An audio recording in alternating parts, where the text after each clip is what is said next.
Sisters and strangers, be welcomed to the perfect... Oh shit, I almost said the perfect Cirno podcast. Hold on, let me start over. Sisters and strangers, be welcomed to the perfect cherry podcast, the only podcast with the initials PCP. This week, it might as well be the perfect Cirno podcast, or Cirno's perfect podcast, Cirno's perfect podcast. Before you start typing, I can't believe you recorded hours and didn't know how to pronounce the name right. Oh, don't worry, we'll pronounce it every which way. I'm Trixie the Golden Witch, and I'm joined by... Kino, what's going on? You're a big Touhou fan, I hear. Yeah, I've pretty much been a fan since I think I got into UFO there was some fan arrangement of Byakuran's theme.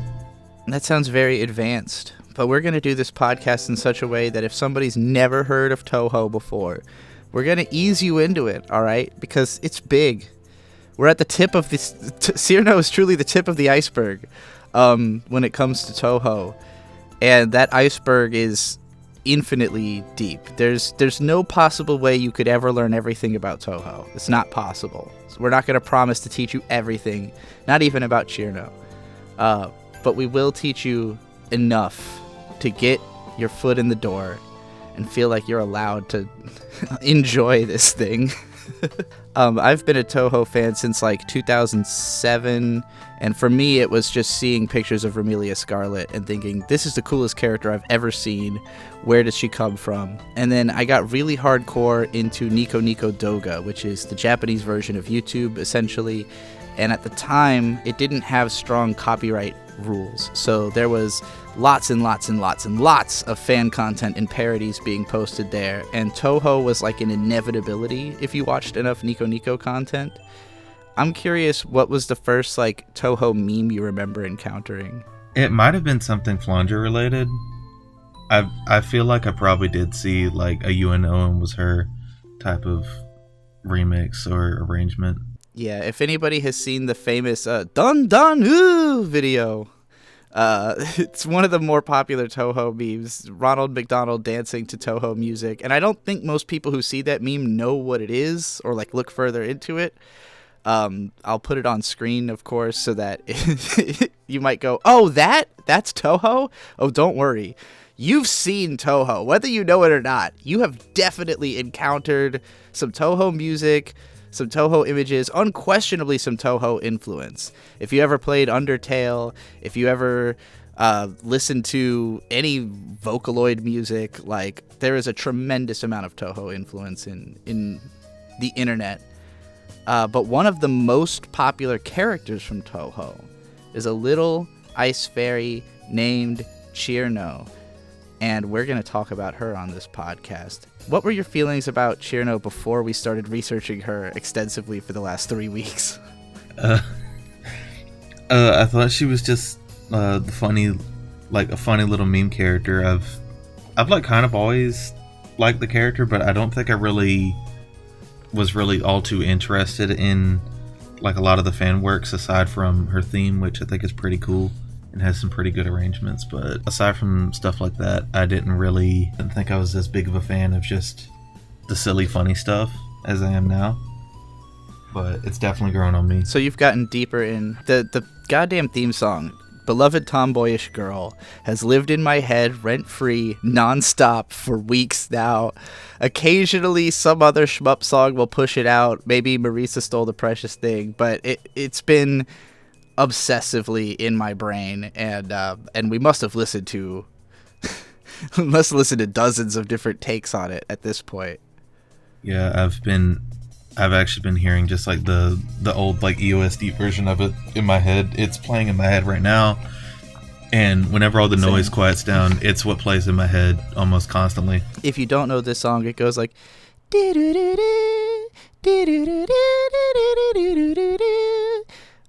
or alternately,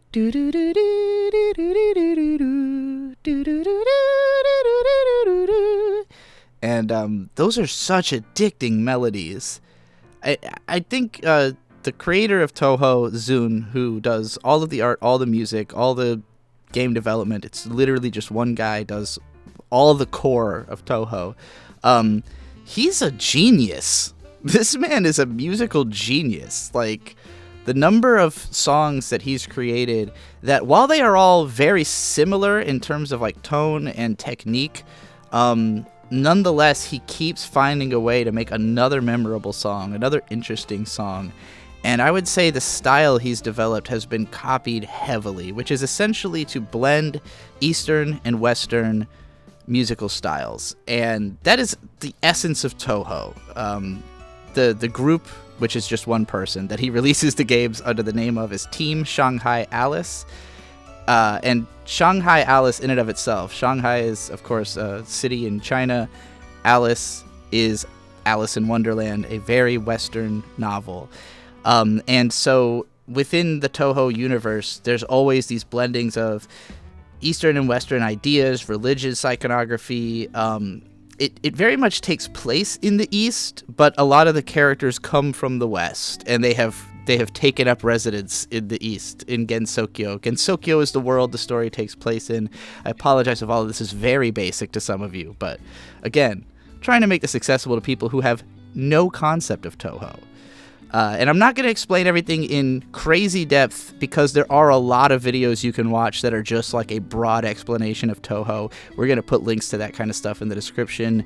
There's videos that explain the stories of each game, videos that even explain just Cirno and her history through the games. We're trying to go a little beyond that and talk more about the fan representations, how she's been interpreted, and like try to give a full sense of what people who really know Cirno think that she is, in broad terms. How much would you say that your understanding of Cirno changed from doing this research? This is like a thing that you'll notice in the fandom, that typically the most popular characters, like, they can have a broad range of portrayals both in like the fan and the canon, but I think that for Cirno having such a like colossal amount of content, I think that she's very consistent, and I don't think my perception has really changed at all of this character, other than kind of learning that she has an existential crisis, and that's actually the existential crisis, which is canon as well. Like you said, most of the time the fanon for these characters far outstrips the canon. Like, usually the fanon interpretations will take things so far that there are versions of the character that are basically unrecognizable from the canon. In Cirno's case, I think it's partly just because the canon for her is so strong. Because the way Touhou is written, in case you don't even know what Touhou is, it's a series of bullet hell shooters. And the format of each game is that there's 6 stages. These games are maybe 45 minutes long if you actually beat one. Good luck. They're hundreds of hours long if you're trying to beat one, but if you can just beat it start to finish, it's like 45 minutes. And in the course of that time, your player character will encounter 6 or 7 different little demon girls, and generally they have like maybe 10 lines of dialogue each per game, and you're encountering different characters usually in each game. So for the most part, like, in terms of canon portrayal of the characters, it's like you see the design, you hear the theme song, you see the bullet patterns, and each bullet pattern has its own name. They're called spell cards, and so the spell cards have names, and so there's like a tiny bit of dialogue, and then usually like a less than a paragraph blurb about them in the instruction manual, and that is it. That is the entire canon of the character. So most Touhou characters have so little to go on that it really comes down to fan imagination to expand on them, and oh boy do they do that. The fans expand tremendously. But Cirno she's just got such a strong and simple presentation in the games that is fun in and of itself. And she's also been in, I think, like, more games than any other non-main character. Yeah, she's broken the meta in terms of being like one of the few like characters, and I think before, like, Alice was the only character to actually come back from like another game, and like Yuuka, and then Cirno kind of broke that and has come back and then ascended to player status as well. So there's 20 mainline Touhou games, and then like 10 or so interstitial games that do experimental stuff that don't play the same way. And the first 5 were all for the PC-98 system, and are not considered canon anymore. Basically, Touhou 6 is like a reboot of the canon. It was the first PC game, and everything since Touhou 6 has been somewhat chronological, somewhat interrelated. Again, actually trying to follow the whole plot of Touhou is a nightmare. But in Touhou 6, which is Embodiment of Scarlet Devil, is introduced the characters who are far and away the best known in the series. Like, anybody who's in Embodiment of Scarlet Devil is one of the most famous characters in Touhou, and truly one of the most famous characters in fiction, because despite how many people don't know about Touhou, everyone who does seems to create something related to it. It's one of those franchises that just germinates creativity for whatever reason. And Cirno's the second boss in Embodiment of Scarlet Devil, and she reappears in the very next game, Touhou 7, Perfect Cherry Blossom, as the first mid-boss. She doesn't even have any dialogue. She just shows up, does one spell card, gets her ass kicked, leaves. But that was enough in and of itself to be like, oh, there's a returning character, and it's Cirno. She's now like the most important non-player character, which, there's only 2 player characters at that point in the series, which are Hakurei Reimu and Marisa Kirisame. We will talk about them later, because there's way too much to go into with those 2 characters. Yeah, you could play them in damn near every game. That's a lot.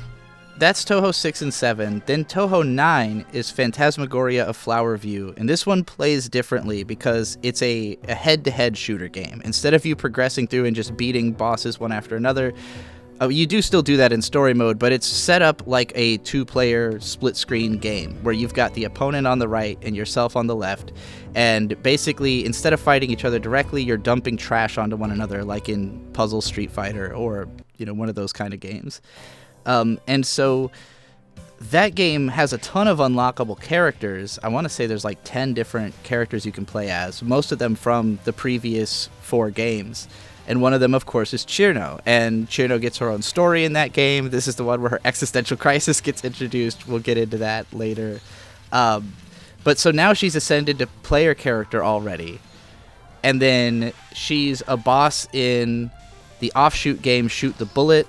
She's a playable character in the fighting game. I think there's 4 Touhou, like official Touhou fighting games. Most of them are like expansions on the first one. But then I believe Cirno actually, because it gets memed in a few comics, Fairy Wars actually came out the first game where she ascended to player status. Yeah, so Great Fairy Wars is a game where Cirno is the only playable character. She is the which is wild.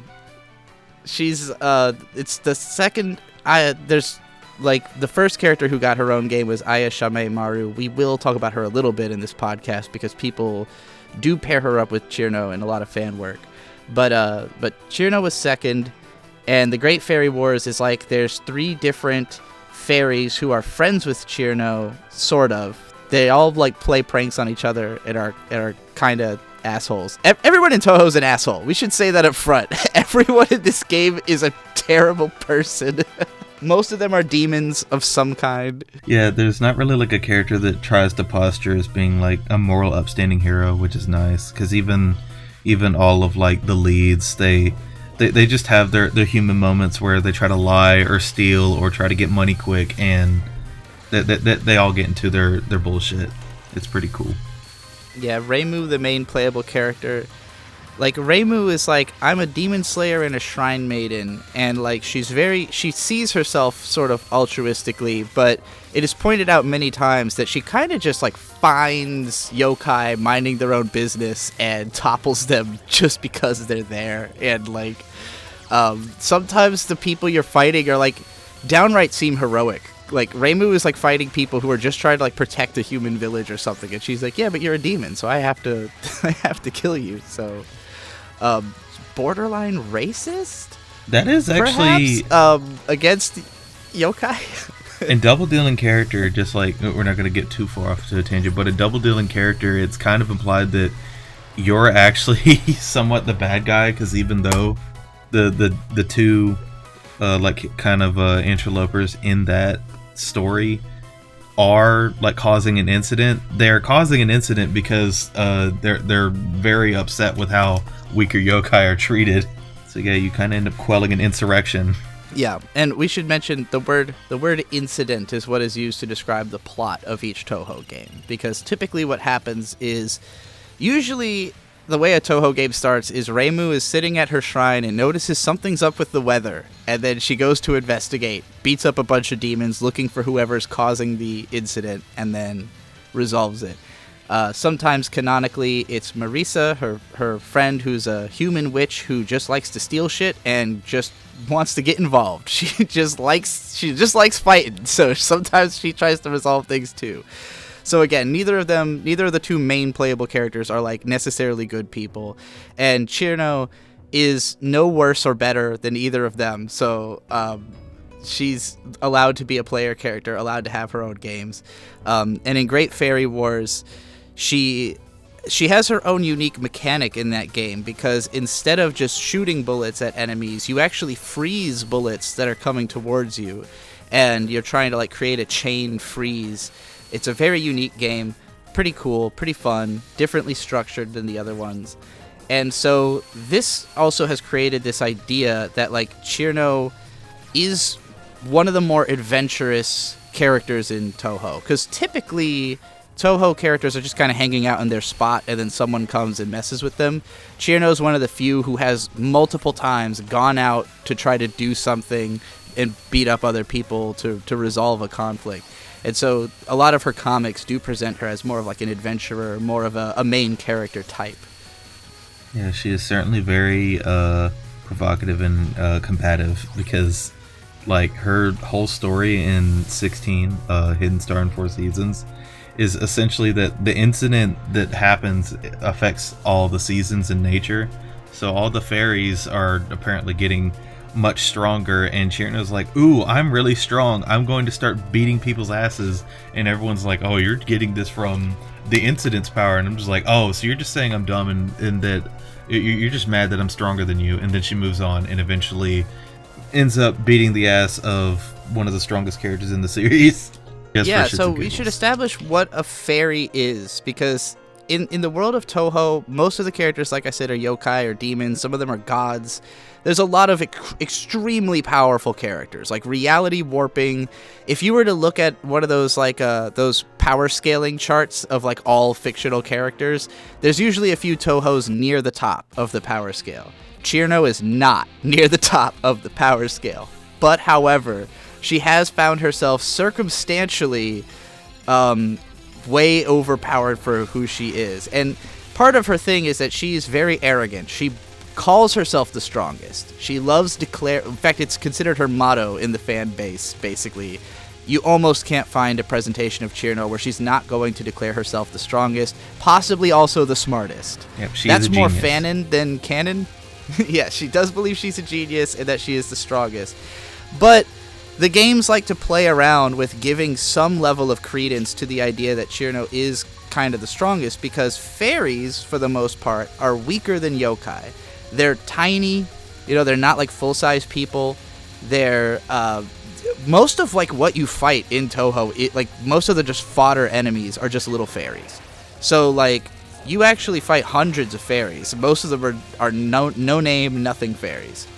But fairies cannot die because they represent like natural concepts, like like ice. Like Cirno basically will come back to life as long as ice exists. So there is no killing Cirno. But she is stronger than almost any other fairy. She is possibly the strongest fairy. So the fact that she's even competitive with other yokai and with Reimu and Marisa at all is a testament to the fact that, like, yeah, for her stature, for her standing, she is kind of the strongest. And there are moments when she becomes kind of overpowered. Like you said about Hidden Star in 4 Seasons, there's some kind of fuckery going on with the seasons that makes her tan. She becomes the representation of summer. I love Tan Cirno. What an adorable idea. Ice fairy who's got a summer tan. She's got like cool flowers all over and shit. And what's weird is that she thinks that she got like a tan from the sun, but Okina says that Yeah, it's because of her power. It's affecting her like skin, and that apparently if she keeps getting more powerful from it, then she could lose her form. That's crazy. She's in a bunch of the games. We're gonna mostly talk about like story aspects of the games where she's a playable character, because in most of the other ones she's just getting her ass kicked. But we do need to clarify about how she is described in the manual of her first appearance, because that's where most of her deepest lore comes from. So, in Embodiment of Scarlet Devil, the first game she appears, in that game, you start off in a dark forest, and then you progress to a lake, and beyond the lake is the Scarlet Devil Mansion, where most of the game takes place. And so, when you're passing over the lake on your way to the mansion is when you run into Cirno, because she lives by this lake. It's called Misty Lake. We will eventually discover that, I think from one of the manga, that she lives in an igloo next to the lake. Which is fucking adorable. And the way she's described in the manual is that her hobby is freezing frogs and then dropping them into the lake to watch them thaw.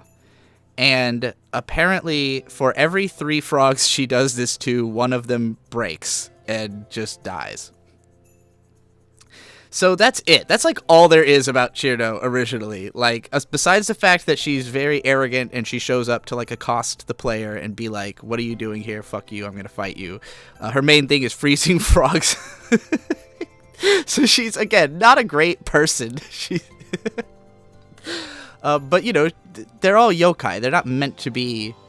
Like, they're all presented as very cutesy, but they're meant to be terrifying evil monsters. It's just that they're so adorable, the fans cannot help themselves but to put them in innocent, cutesy situations sometimes. Yeah, she's actually more innocent than the boss that comes before her, who is known for eating people. Because that's like a whole meme is meat with her. So Cirno being one of the smaller characters, and Rumiya, who is the first boss, also being one of the smaller characters, they're often grouped up with other small, like, early bosses in what is referred to as, like, the 9-ball club. I'll explain 9-ball in a second, but basically, Cirno is, like, by far the most popular out of those characters, out of all the early mid-boss. So it tends to be that a lot of the fan work depicting those other bosses involves Cirno. Like, usually they're kind of her squad or just her group of friends. Sometimes they're presented as very childish. Sometimes they're presented more as just like a casual friend group. You will rarely see like a very adult Cirno. Like, she even though she's canonically like 78 years old or something like that, mentally her maturity is not all the way there. Yeah, I believe there's like some mention of World War II or something that dates her age or something. It's weird. Yeah, so in Phantasmagoria Flower View, basically the plot is that there's been this explosion of flowers all across Gensokyo. And the reason for this is that flowers represent the souls of dead humans. And so there has been a major, like a mass death in the real world that has caused all these flowers to bloom in Gensokyo, and the River Styx boat woman has been lazy. She has not been doing her job to bring all those souls to heaven or hell, and so, or to judgment, I guess I should say. So because of her laziness, there's been this explosion of flowers, and apparently this had happened once before, 60 years ago. The implication is that, like, around when the game came out, there had been this massive earthquake that killed, like, a ridiculous number of people. I think it was, like, 2004, 5, 6, somewhere around there. And 60 years prior, of course, would have been the atomic bombings in World War II. And Cirno is one of the characters who mentions having seen this happen 60 years ago, dating her to be at least 60.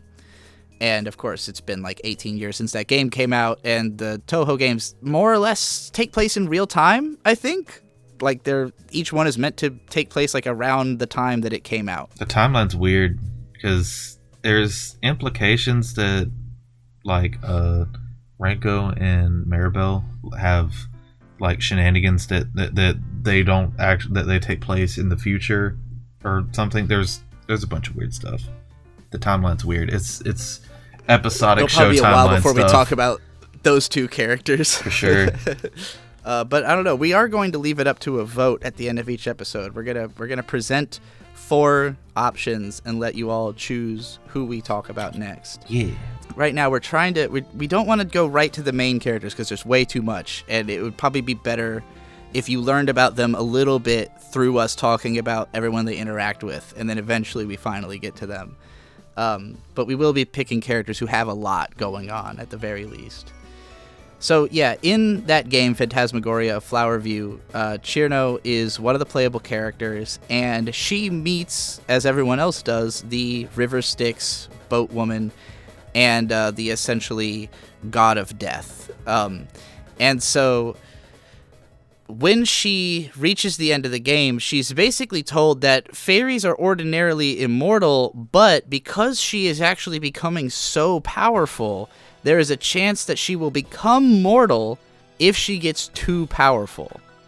Now, I don't really understand how mortality works in Touhou, because I feel like characters are dying all the time and just coming back anyways, besides fairies, but whatever. She's told that she might develop mortality, and this causes her to have an existential crisis for a while.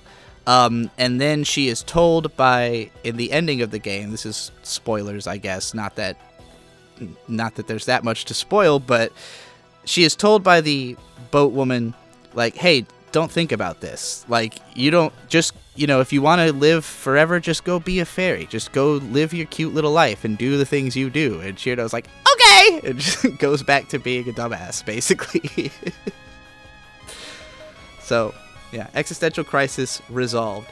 But the fact that happened at all does play into some of her fan work. There is occasionally moodier, more sentimental Cirno comics and stuff that will play up the whole existential crisis angle. Yeah, for sure.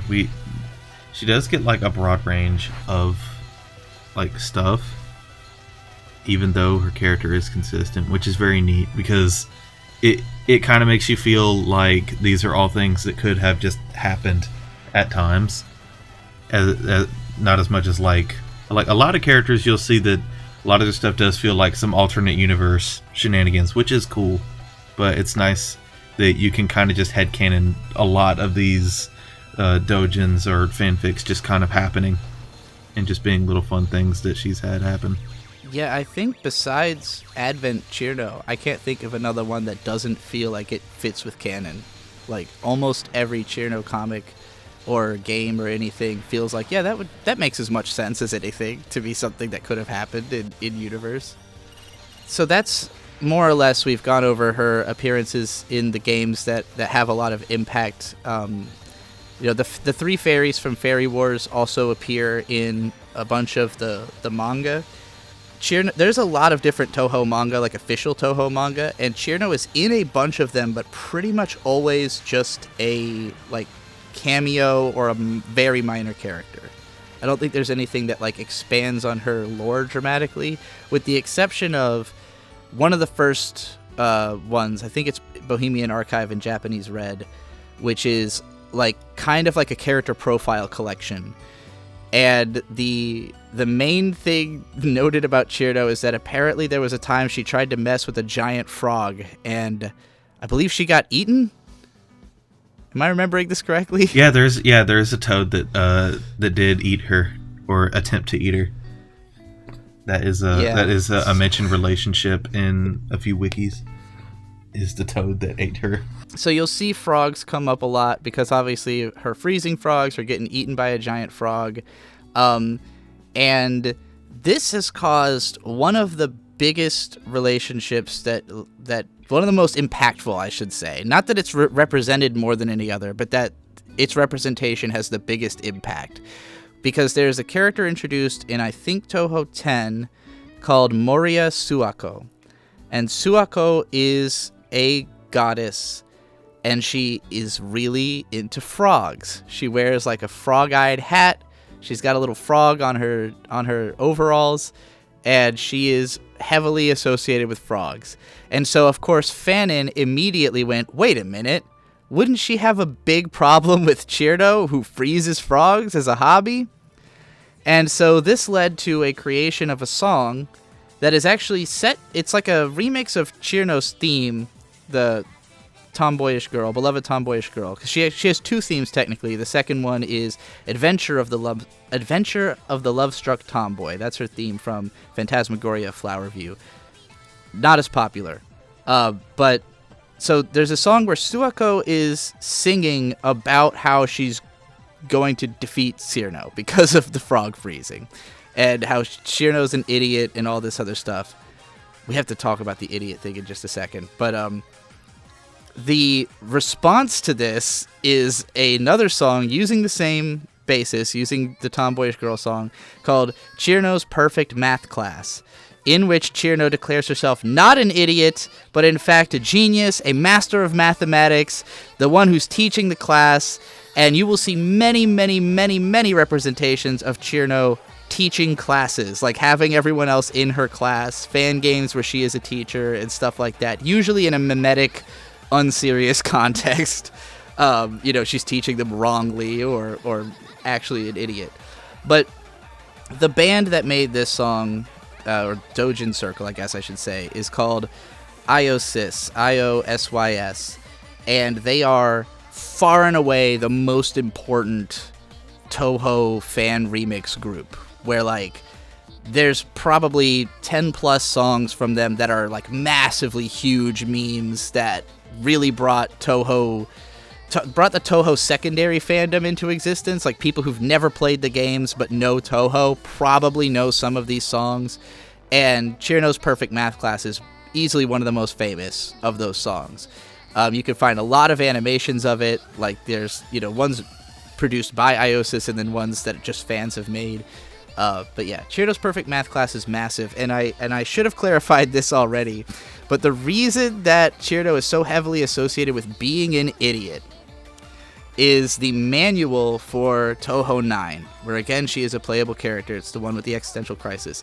In the manual for that game, there is a screen cap of the game that has numbers with circles around them that are labeling all of the mechanics. So like, number 1, play, this is you. Number 2, here's your health bar. And then you get to number 9.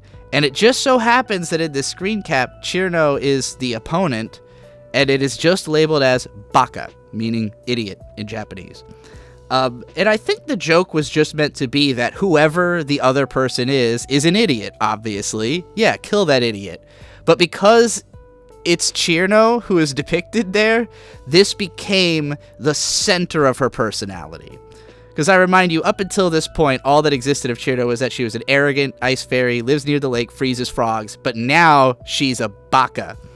And that made her the biggest. I think that single thing is what made her the most popular character. Like, just being associated with the concept of idiocy made her like the internet's favorite idiot, basically. Yeah, she is the idiot character. That's like a trend you'll notice in this fan base, is that like any character that, especially characters that don't get a lot of screen time, usually the fandom latches onto like one aspect or like two aspects of their character, and then that becomes the basis for like their entire personality and reputation within the fandom to ridiculous degrees.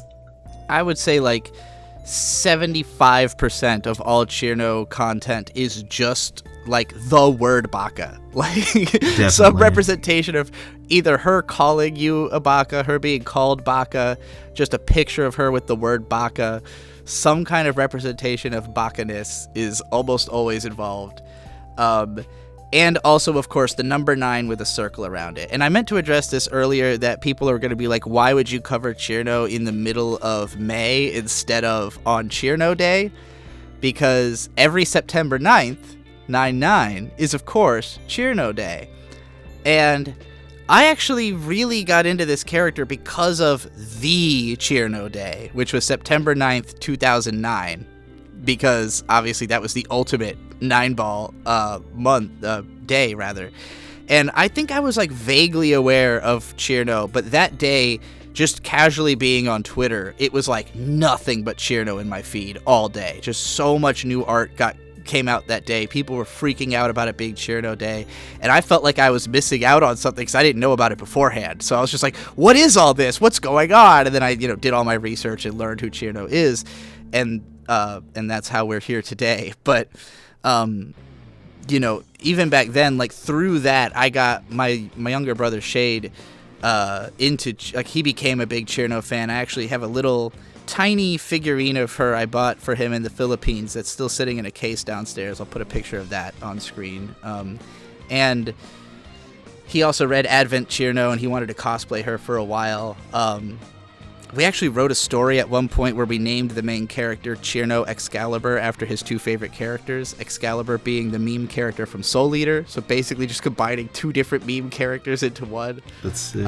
But yeah, Cirno, big part of my family back in the late 2000s, early 2010s. But some other notes about her: she always refers to herself as Atai, which is like instead of watashi or atashi, it's Atai, which is a very childish thing. Like, it's considered to be the way that like a toddler would refer to themselves.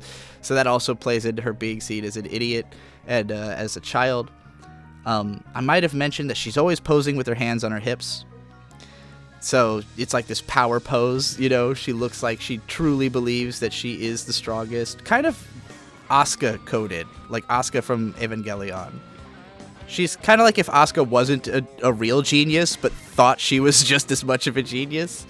That might be where he got the inspiration for like the personality, because that's like an interesting thing with Cirno is that I feel like there are plenty of characters, especially like in early Touhou, you see lots of JoJo references, like with Sakuya and Yomu. Like, I think he literally said that those are references to Dio and Polnareff, but Cirno feels very mysterious, especially if like her name flies over your head, because for the longest time I never understood what the fuck her name meant until I heard it pronounced, and then looked and it's like, yeah, it's a pun off of the English word chill. Like, you look at this collection of letters, it makes no sense at first if you're just looking at it through text. Yeah. I mean, I think Cirno is like a real name, I want to say. So the name came from, there's this manga from the late 90s and early 2000s called Sarai. And a lot of early Touhou characters are just straight up named after Sarai characters, which was a manga about like battle maids in a post-apocalypse. It's, from what I've heard, extremely 90s adult manga. And I think it was one of the big inspirations behind Touhou. Even aesthetically, because like Sakuya herself is a battle maid, and I think she's also named after a Sarai character. The battle maid. So Cirno, the name came from Sarai, but the idea of making her an ice fairy is like, oh, well, Chiru no, chill no. But I think it even goes beyond that. Not enough people have pointed out that it's not just that her name is Chill no. It's Chill no. No, chill. She's a chill fairy who has no chill. That is very true. Like, she is incredibly hyperactive. She's always presented as like in your face doing something. She's not meditative, you know. Like, usually ice the characters, one time she has an existential crisis, she gets over it. Ice characters always, like, you know, like they're literally very chill, but Cirno's the exact opposite. She's always figuring out how to pick fights with people and punching above her weight class and going out on adventures, and it's in some ways a pretty admirable mindset. I definitely think bucking that trend of how ice characters usually are is part of the appeal, and a big part of what I think makes Touhou so powerful is that it's obsessed with contradictions. Like, Zune is always trying to create some kind of unexpected thing, some kind of contradiction, and even though there's very little details about the characters, they're all like, wait, why is the tiny weak one calling herself the strongest? Why does she have no chill even though she's an ice fairy? You know, why does her theme song have all this energy but also darkness behind it? You know, like, the cute girls are monsters. Like, it's just always involving as much contradiction as possible, and that creates a lot of intrigue even with very little detail. On that note, it is worth mentioning that there's a heroes wiki, like just a wiki of heroes from culture, and a villains wiki, and Cirno's in both of them. Also, because she is the 9-ball, there is an armored core mech called 9-ball, just incidentally. So Sometimes she's associated with this mecha. They're drawn together. There's not a lot of depth to it. Just, yep, they're both 9-ball. I think we've pretty much covered the most important canon talking points about Cirno.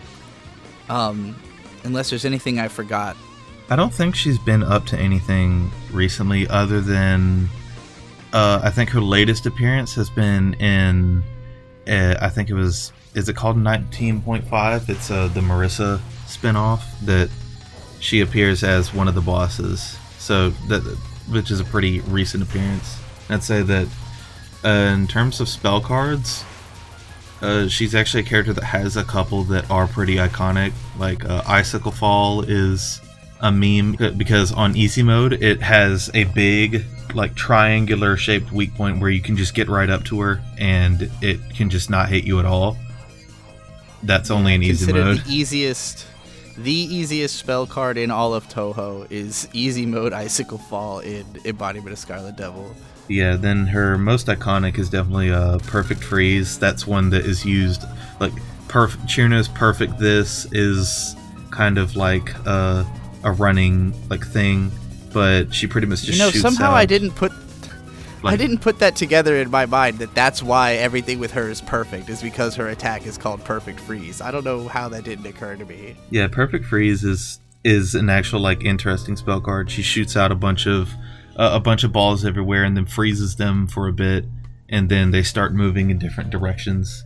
It's a pretty bad move in the one fighting game she's in, sadly.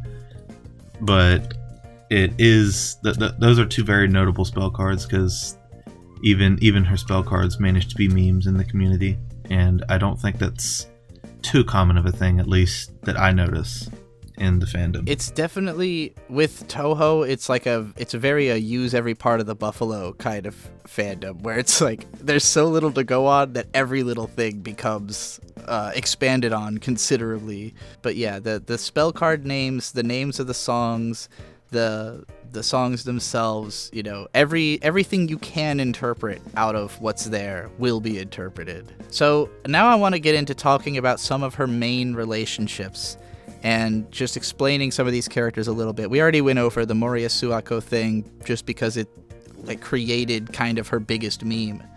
But there's one character that I see her associated with far more than anyone else, and that's Daiyousei, which literally means big fairy, but she's referred to as Dai often by the fans.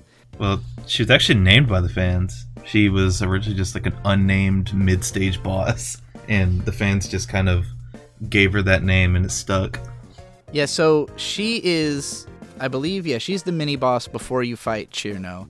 So that's the main reason for association, is that she must live around the lake, because that's where you fight her. And she's also a fairy, but she's a big fairy. So she's usually portrayed as taller than Cirno, a little more mature. But in this case, 100% fanon. There is nothing canon about Daiyousei. She's just a big fairy that is a mid-boss. I don't know. I'm not sure if she's appeared in any of the manga or anything like that to be fleshed out canonically, but I'm pretty sure she's literally just a mid-boss. She might have background appearances, but yeah, I don't think she's had much characterization outside of what the fandom does. So yeah, by far Daiyousei's main existence is as Cirno's either best friend or best friend, if you know what I mean. Yeah, she's usually Cirno's girlfriend or just homie. It really depends on how they're portraying Cirno, because sometimes she's portrayed as very childish and her friends are just kind of other, kids that she's hanging out with. Sometimes she's portrayed as more adult or teenaged, and then there's usually more likely to be a romantic slant between her and Dai. There are occasionally things where they're portrayed as rivals or as, having a more contentious friendship. But Daiyousei is always around Cirno, and she is almost always the rational one, usually portrayed as the more sensical, sane counterpart to Cirno, the Tsukomi to her bouquet, if you will. Do you have any thoughts on Dai? Not many, other than considering that there's nothing to really go off of for her character, then Like sometimes she is like the rational one. Like we have like a list of kind of fan dojins that we've got prepared, and I'd say that she's different in almost every single one. Some she's just like a wooby that wants to pretty much just tail behind Cirno, and then there's ones where she's like a protector figure of sorts, and there's a big range because there's pretty much nothing to go off of for the character. Yeah, sometimes she's almost like a mom or a big sister type. Sometimes she's presented as weak. Sometimes she's presented as strong. Like, yeah, it really depends on the artist. Everybody has their own idea. The main thing, though, is that she's pretty much always around Cirno. And, like, I would say, oh, God, like, if Cirno is being depicted as interacting with another character, like, 50% of the time, it's probably Daiyousei. Everybody else gets a smaller piece of that pie. I would say, fanonically, she is Cirno's best friend. For sure. I would say it's important to know that going into the fan work. Like, if you're trying to explore Cirno and you're just going off of canon, you will be very confused about why is there this green-haired girl who's always around her. Now you know. She's the mid-boss. But yeah, she'll be presented differently almost every time. Now, of course, another character who Cirno is often paired with, because everyone is often paired with her, is Hakurei Reimu, the main character, the Shrine Maiden. And this is another case where, like, the nature of their relationship is completely dependent on the artist. Because in the games, Reimu is always kicking Cirno's ass. Like, they just have a rivalry relationship. If anything, usually Reimu doesn't think much of Cirno. She's just like, whatever, that's the bug that I keep wiping off my windshield as I blast through the game, you know. But in some of the fan games, then she has like more recognition of her, maybe more respect. Sometimes they hang out, sometimes they're friends.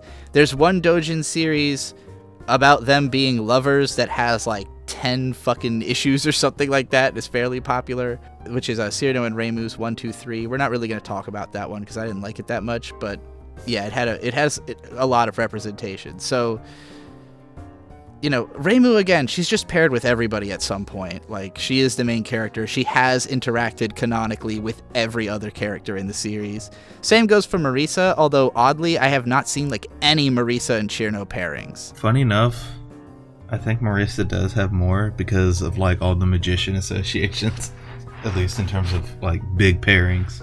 Oh yeah, when it comes to like romantical pairings, Marisa is, I think it's just something about her personality. She gives big lesbian like hookup vibes. Oh yeah, but she's the she's presented as a bit of a player in the fandom. And yeah, there's like at least 3 or 4 characters that are like massively popular pairings with Marisa. I don't think Cirno is one of the most popular like Reimu pairings. It just happens a lot because, again, like Reimu and Marisa are depicted probably 10 times more than any other character in Touhou. Like, they just have by far the most fan work, which it's interesting because I would consider Cirno almost on par with them in terms of popularity, but she has a lot less like manga or fiction about her. She's way more of a meme character. You'll find an endless amount of just independent drawings of Cirno, memes, funny little quirky videos. And you could find that stuff from Marisa and Reimu, but Cirno is the meme character. Whereas Reimu and Marisa, there's a lot more like deep, involved stories with them. Yeah, she's definitely the very proud meme character. And I think, this is just a hunch, but I feel like because of Fumos, I feel like she probably has the most Fumos alongside Reimu and Marisa. That's completely off of vibes. I don't know the numbers and everybody in the waves, but I feel like Cirno Fumos are really popular and she's always in a wave. Definitely. And Fumos are one of the bigger aspects of Touhou fandom, and I do think hers is the best known. And it's worth mentioning, I think a big part of Cirno's popularity is the character design is just fantastic. Like, it's super unique. It doesn't look like it comes from anything other than Touhou.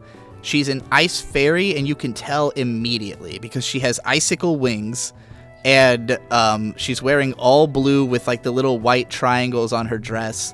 that looks like icicles, and she's got the big red bow on her chest that kind of contrasts, and a huge red or blue bow in her hair.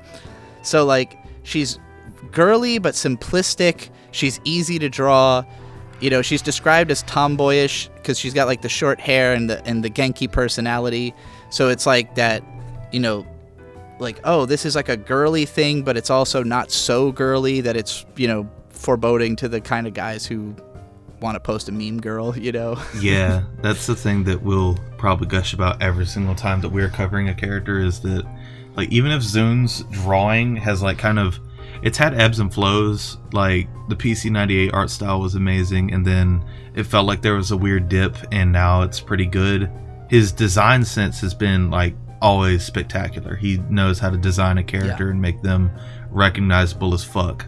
Because there are plenty of characters that people have latched on to, like Daiyousei or like Kawakuma, who both, neither of them have names, or like official names. Those were fan names, and people latched onto them just because the character looked cool. Oh yeah. I mean, like I said earlier, the things that Zun does well, he is an absolute genius at. Musical arrangement, character design, and bullet patterns. Like, he is beyond the impossible level of great at those things. Is he the best programmer? Not necessarily. Is he the best illustrator? Not necessarily. But his design sense is so powerful that in the hands of a better illustrator, you get the coolest image you've ever seen. In the hands of a better programmer, you get the best bullet hell games. And like, because I would say that his strength in the music is the composition. Obviously, he uses like a pretty limited sound font. His video game music sounds extremely video game, but there are like full orchestral interpretations. There's heavy metal interpretations. Like, people have done everything with these songs. So, if you like a Touhou song in terms of just the arrangement, you can find it in the genre of your choice. If there's a genre you tend to listen to, you can go find a version of the song that will fit that genre. Because, like, for, obviously we've got, like, the Denpa fans. We do have Iosis and, like, Beat Mario. But if you like pretty much like death metal, Undead Corp is just great death metal. Or there's plenty of great prog groups like Demitori, or even stuff that sounds kind of like classic rock with like Crow's Claw. There's lots of jazz. So much jazz. Tons of jazz. There's an actual orchestra. I think they're called Kokyo Active Neats. Those dudes are just like an actual fucking orchestra that make shit that sounds like it would come out of like a movie or a Kirby game. And they do like almost exclusively Touhou albums, and it is insane. So much music that could be its own trillions of episodes alone. I think I meant to say this when I was talking about Cirno Day. We will probably do a follow-up on Cirno Day of just like stuff we missed in this, because we can't possibly go through we have like 5 pages of fan works that we're going to mention and describe a little bit here, and then anything else that y'all know about and want us to talk about, we'll do that in the follow-up episode. But I think we're only going to do one of these podcasts a month, just because there is so much to look into with these characters, and we're trying our best to turn over every stone. But this is more so an excuse for us to get more into Touhou, as opposed to like, oh, we've already studied every character for the last 10 years. Like, I think we've both been a little bit more like casually engaging with stuff that happens to come in front of us, and this is like an excuse to dive deep. So if you are somebody who's always been diving deep and you know a lot more than we do, by all means, let us know. We'll incorporate that stuff into the next one. Anyway, continuing with Cirno's relationships, Kazami Yuuka is a relatively, I don't want to call her obscure, but she's an interesting character in Touhou canon because she was one of the only, I think, characters who's in the PC98 games who returned on PC, but she returned specifically for Touhou 9, which, as I mentioned earlier, is the one with the dual screen battles, and she's presented as just like this kind of kindly older woman compared to other Touhou characters. Her vibe is older, I should say, who hangs out in the sunflower patch. And like in the original PC98 games, she has some kind of mention of like committing genocide. Yeah, she's a beast. there are suggestions in the modern canon that she's like really powerful and there's way more to her than meets the eye, but we don't really see any of that. Like, we're just hinted at this idea that she's like this incredibly powerful demon, but like she mostly just acts like very casual and just chilling, hanging out with her sunflowers. I think just the fact that because both her and Cirno are characters in Touhou 9, they have an interaction in that game, and that's enough for there to be a decent handful of fan works depicting the two of them together. And it's another case where there's not like a strong sense of like what people are doing with these two being consistent. It's usually just like they're hanging out, I guess. They're friends. Cirno seems to admire Yuuka in a lot of them. I don't know. Did you see any of this pairing and have any thoughts on it? I feel like there's a lot to go at because, like, for one, they both have associations with nature, considering that Yuuka is, like, I don't think she's the flower god, but she does have a very strong association with flowers. She might be a flower god. I don't think she's a god, or I don't think we know. She's pretty much always depicted amid the sunflowers, like a field of sunflowers. Yeah, but then there's like the whole dichotomy that Cirno thinks that she is the strongest and is willing to fight any and everyone, and Yuuka has kind of this reputation as a character, both like in the PC98 games, you first fight her, I believe, whenever she is asleep, so she is so badass that she doesn't even need to wake up to beat your ass. But then in the Windows games, she still carries this reputation of characters always saying, and like in the fandom, people always saying that like, oh yeah, don't mess with her and her flowers, she will fuck you up no matter who you are. And that's like the complete opposite of Cirno's energy, who is somebody who will try to beat your ass at any cost, but probably can't do it. But Yuuka could probably turn you inside out with the flick of a wrist and doesn't really care to do it unless you fuck with her. I think you're right. That does sound likely to be the real reason for their pairing.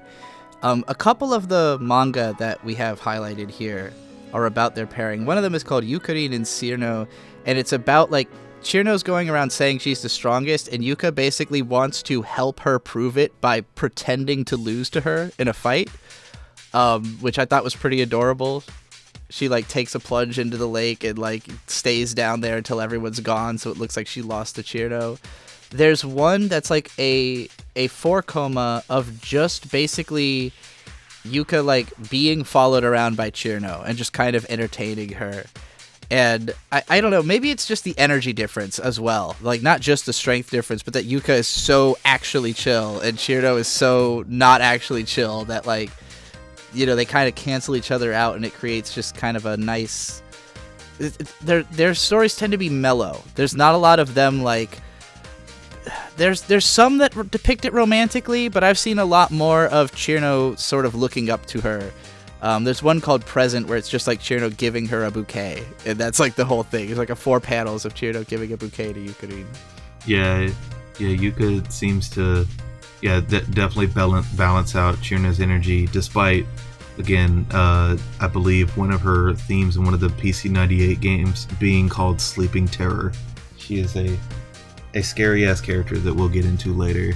Her dichotomy with Cirno is awesome.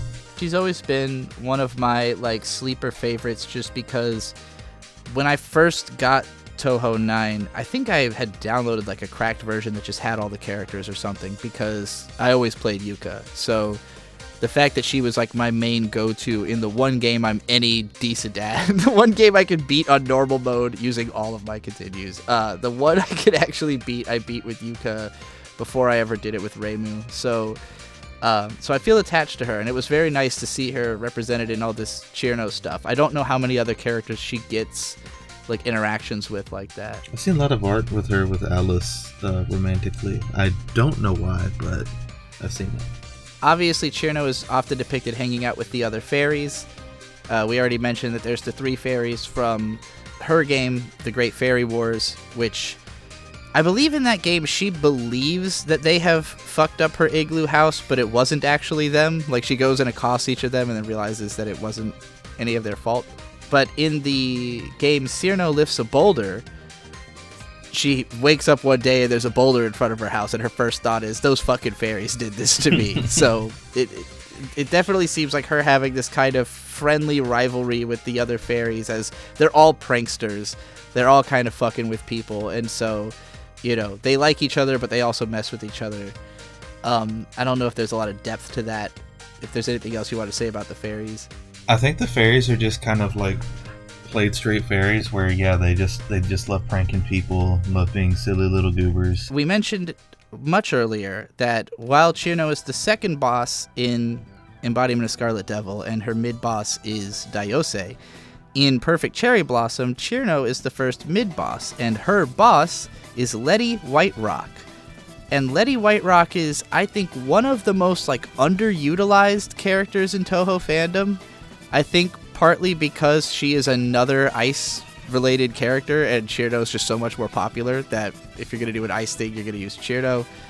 Letty doesn't really have a big personality, you know? She's just kind of... She's an ice yokai. She's often in fandom personified as having a different kind of big personality, considering that I think she has a very big hitbox. She's usually considered to have big boobs or just to be fat. That's hilarious. I thought you were going to say she had a fat cock, but I haven't seen that yet, but I bet that has to exist. That'd be awesome. But yeah, so Letty, she's not usually portrayed much, but there have been some manga that will pair up Cirno and Letty. No, there was one manga I really liked that was about the two of them, where basically Letty is implied to disappear when it's not wintertime, and she only reappears in the winter, and she generally has no memory.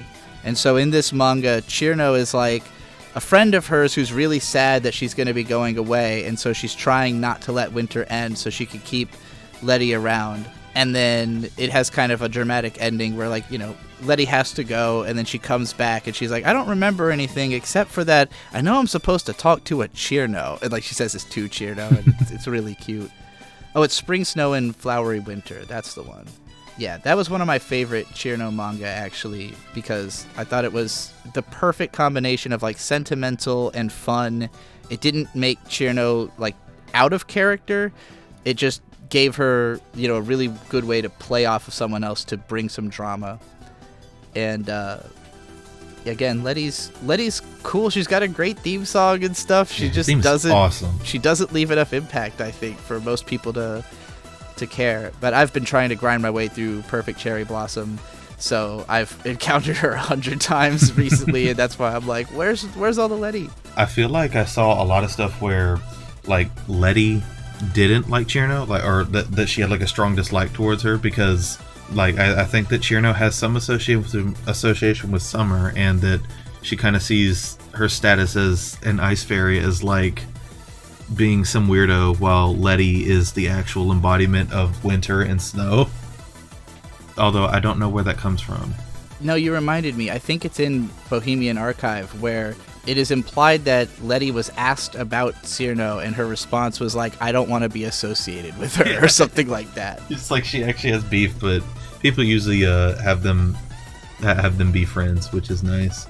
I mean, Cirno has beef with practically everyone else, so it's nice to give her another friend. I feel a lot of characters, they can be characterized by lots of relationships they have with other characters, but with Cirno, I think that her big appeal is just her overwhelming personality. Just the sheer magnitude of herself is kind of self-sufficient. Yeah. And she's got Dai as a sidekick if you really need a number two for her. Exactly.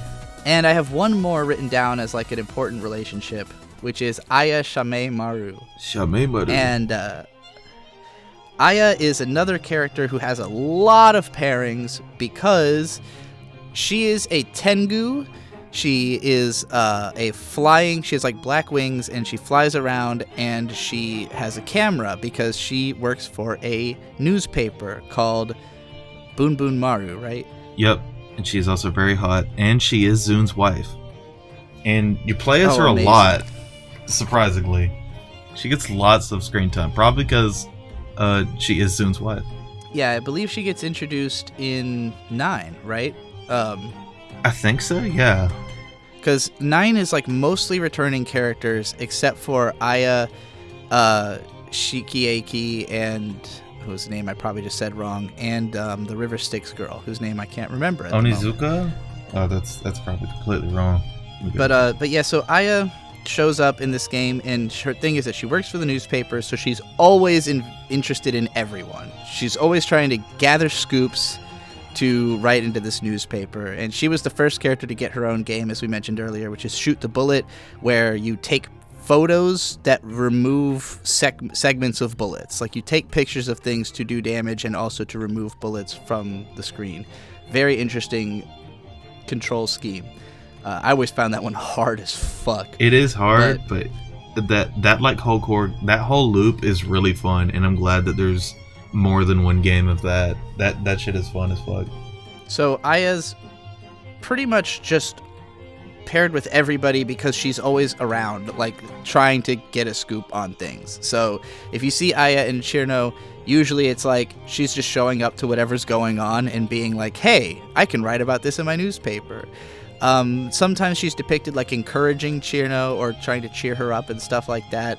They're just like hanging out, having a good time. Again, because of the fact that she's in Touhou 9, she interacts with every character in that game, so there's always a reason. Pretty much anytime two characters actually interact in a game, that is guaranteed to spawn a bunch of fan work expanding on the nature of that interaction.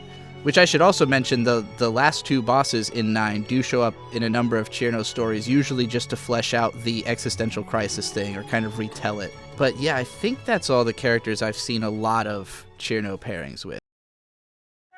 Okay, so now we're going to talk about specific fan works, stuff that stood out to us as we were doing our research that we collected. I don't know if we're going to go over every single thing that we collected here, but I will give some stuff a mention.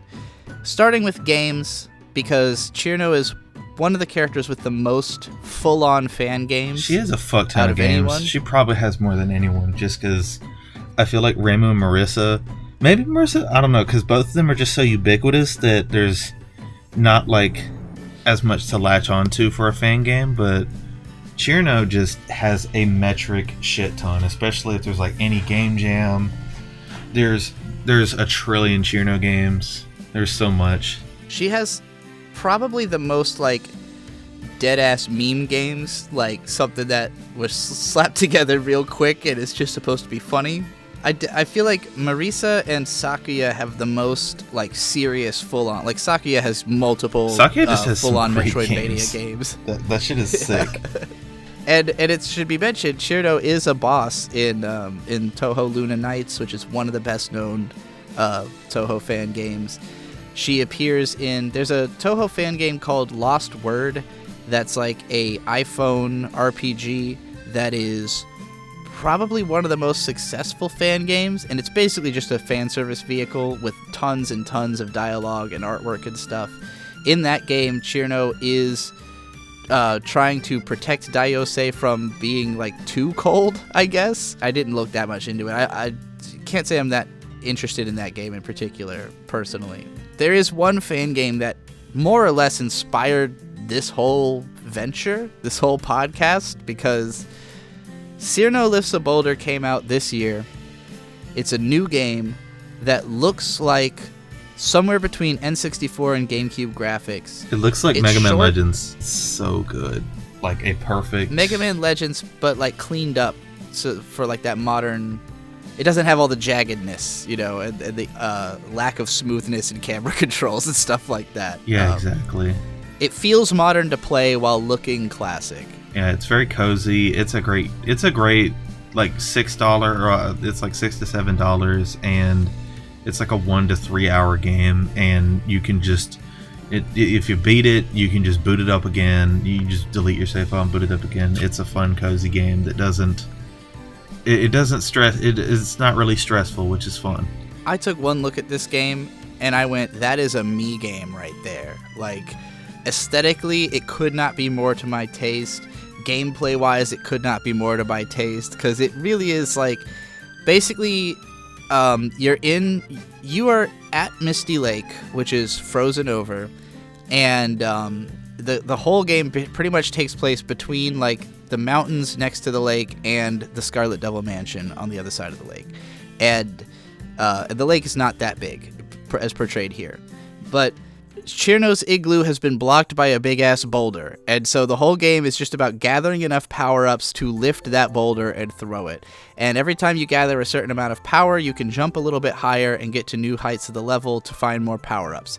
It very much reminds me of the game A Short Hike, if you took out all of the narrative elements and just made it about running around, collecting stuff, and jumping a little higher. But A Short Hike has an even more lo-fi aesthetic than this. This feels really the special thing about this game is the game feel to me. Like it just is so much fun to run around as Cirno, and there's so much subtlety in how her character is brought forth. Like if you don't know Cirno at all, I don't think this game would have the same level of appeal, because like her doing her pose, her, you know, the start of the game has no dialogue, but it depicts like her thinking that the three fairies are the ones who blocked her house. Daiyousei is the one who kind of encourages her to go pick up the power-ups and stuff. So as you run around the level, you find little snowmen of a lot of the characters that are, you know, the most popular or relevant to Cirno. So if you don't know Touhou, I don't know if it'll hit as hard, but it is super fun to play. It is super adorable. It is super easy, importantly, which puts it apart from most Touhou games are not only hard as balls, most Touhou fan games that are really good are also hard as balls, because it's like, they're made for Touhou fans. Luna Nights is hard, and like I like hard games. They're very engaging, but you know, life is hard, and sometimes you want something that's cozy and doesn't demand all this shit out of you, and this is like the perfect game for that. It's very easy on the eyes. Even though it's easy, it was a game that grabbed me. Like I beat it in one sitting, and that's very rare for me. I sat there with it for like 2.5 hours and just went through it in one sitting while I was talking with friends, and it was a very enjoyable experience, and I think I'm gonna play it again, definitely. Oh yeah, my first playthrough was about 90 minutes on stream, and so you can find a full playthrough of the game from me on I think this is I'm just probably gonna post this on the Trixie the Golden Witch channel, because it'll get seen there, and I'm not really doing anything else with the channel right now. But on the live tab, you can find my full playthrough, and yeah, I was just so delighted. Like the whole game, I'm having a great fucking time. And I was definitely like, I will play this game 100 times before I'm dead. Like, because yeah, sometimes you just want to run around and pick stuff up. Like, I don't need every video game to be a challenge. Sometimes it's just about getting to control something and run around a fun area. And like, I think if you got to a point where you're like fully memorized it, then you could speedrun it. It's very speedrun friendly. Like I would say if you wanted to make it challenging for yourself, you very much can.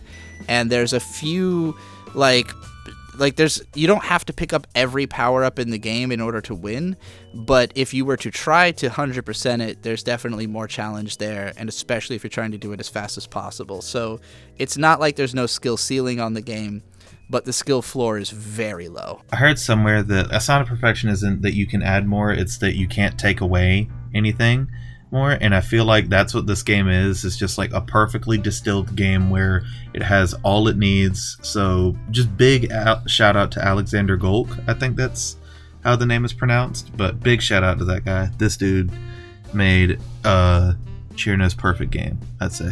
And it just seeing that this game existed was so inspiring to me, because like I've been kind of in and out of Touhou over the years, where like every once in a while I'll get the bug, I'll play a bunch of the main games, you know, I'll look into some fan stuff. But the fact that I've been a fan of this thing for like nearly 20 years, and there's a new game, a new fan game that I look at and I'm like, wow, that's like the coolest thing I've ever seen.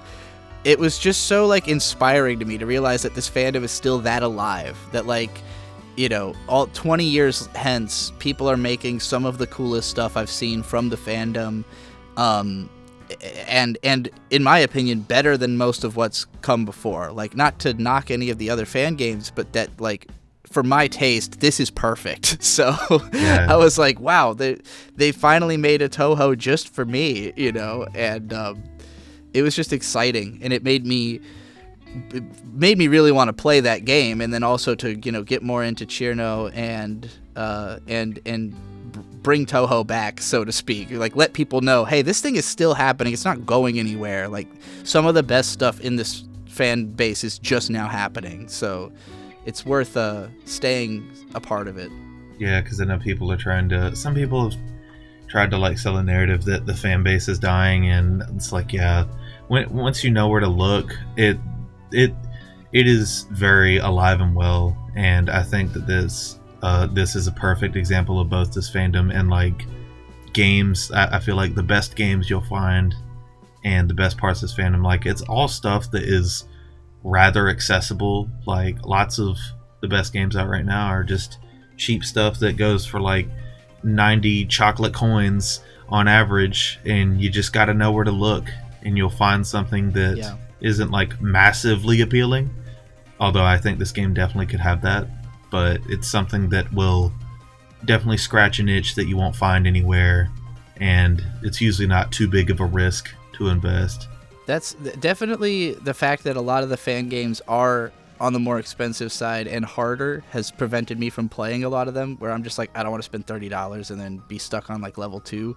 But yeah, there are cheaper ones. And then if you go on itch.io, you find lots of fun little free games where, like, if you search Cirno on itch, you will find more than 30 Cirno games, at least 10 of which are actually fun, and not just a meme. Some of the memes are fun too. Shout out to Cirno Clicker, which is just like a ridiculous mimetic clicker game that one time I was trying to stream it on Discord to my friends, and it crashed my computer. I'd actually, speaking of free games and really good games, I'd like to mention, I think the other big one, which is Cirno's Bomb-tastic Adventure. That's a mobile game, which makes it. I've been a mobile game truther for forever because I love handhelds, and I think that this game absolutely fucks, because it's a great puzzle game that, like, it gently adds like escalation in the form of new bombs and like limited amounts of bombs and different enemy types that do weird shit. And it's another example of like a very tightly made game where it feels like this guy probably had like tons of ideas, and then he just shaved off all that wasn't really important and made just a very nice, like, there's like nothing to complain about. It just is a perfect game, and it's crazy because it's like, this is a fan game, and it's just perfect. If I actually make it to the end of that game, I'll probably give it a proper review sometime, just because I was so surprised by it. Where, like, I'm an iPhone user, and I do love playing games on my phone, but not a lot gets made for the iPhone. And the fact that I found this just like searching for Touhou games, and I've not seen anyone talk about it. There is not one YouTube video about this game. There is one person who has uploaded like video of them beating most of the levels. But Cirno's Bomb-tastic Adventure is so good. It is, like you said, a very simple puzzle game, and every level is like less than a minute long at longest. But some of them, like, they all have a trophy system where it's like you can get bronze, silver, or gold. And if you're trying to get gold on every level, you will really challenge your mind, And like you said, it has tons of stages, tons of new gimmicks. So I think I'm more than halfway through probably, but there's like, you don't have to beat every stage in a level to get to the next level and see the new gimmick. So it's one of those where if you're stuck somewhere, you can always just progress somewhere else. So well made, so much fun. I think the developer also made like a slightly more graphically advanced Genshin Impact version of the same thing. I don't know if that's on iPhone too, but yeah, Cirno's Bomb-tastic Adventure needs more attention. It is super good, super underrated. And you're going to think it's all in Japanese at first, but if you go into the options, you actually can put it in English. Yeah.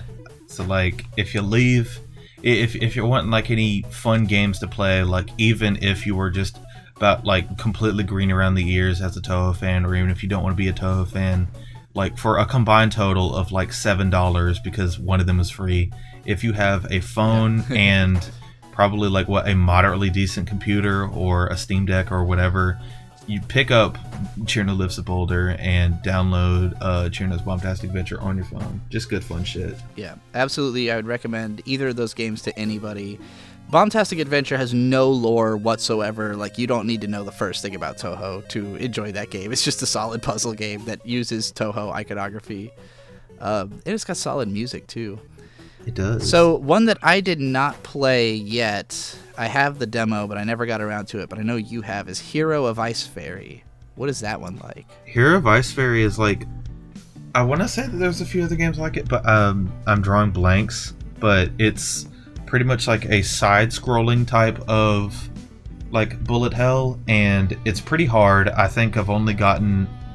I don't know how many bosses there are, but I've only beaten like 3 of them. I'm stuck at Suika. She's very, very hard. That game's kind of distilled to where pretty much you, at least at the point that I'm at, you are with the rabbits, the Ante rabbits, and you're helping them you're pretty much helping them. They have like an expressway that they run that you find in a forest, and you beat at Marissa, I think, to get one of her Hakuros so that you can fuel it. I believe that the overarching goal is to eventually beat Reimu. Reimu's portrayed as like some evil... She's an evil shrine maiden, and Cirno's actually the badass epic hero this time. And I think the character designs are very neat, and it's a very fun game. It's very... this is in the much harder, not casual type of games, but I think it's pretty well made so far, and it's pretty rad. It shows some characters that... It's got an interesting cast, because I think it has like Clown Piece as the first boss, which is probably the canonical strongest fairy, as she's a fairy that got to be a stage 5 boss, but more on that character later. But yeah, interesting game.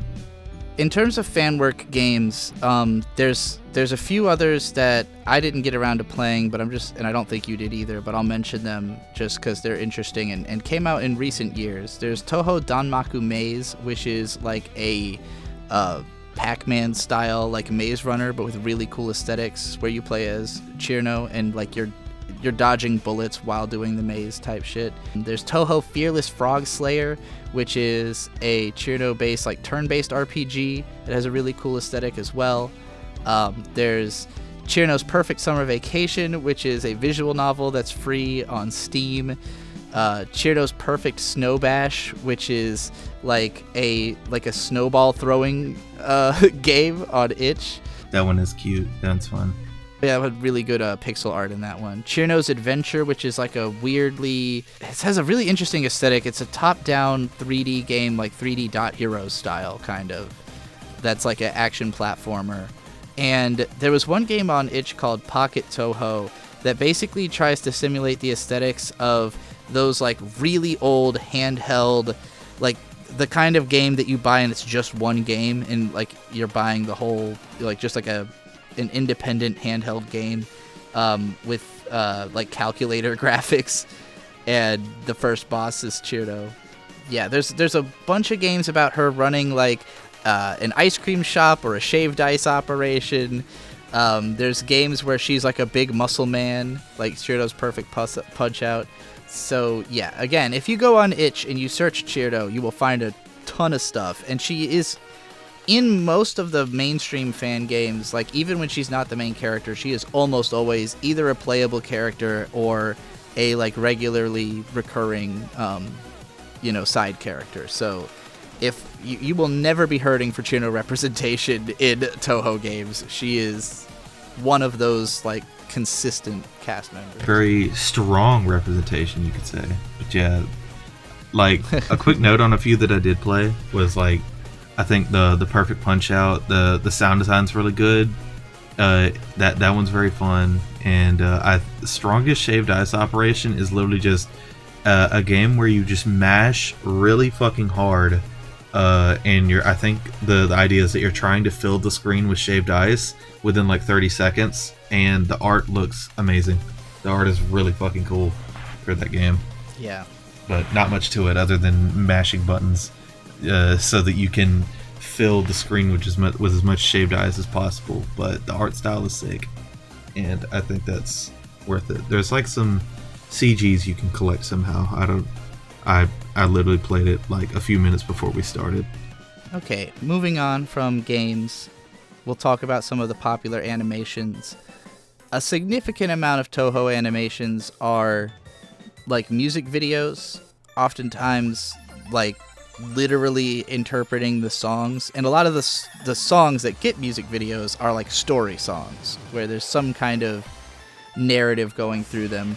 We already kind of explained Cirno's Perfect Math Class, which was first popularized by Daiyousei, and then there's also a cover of it, Perfect Math Academy by Beat Mario, which has like a different art style and video.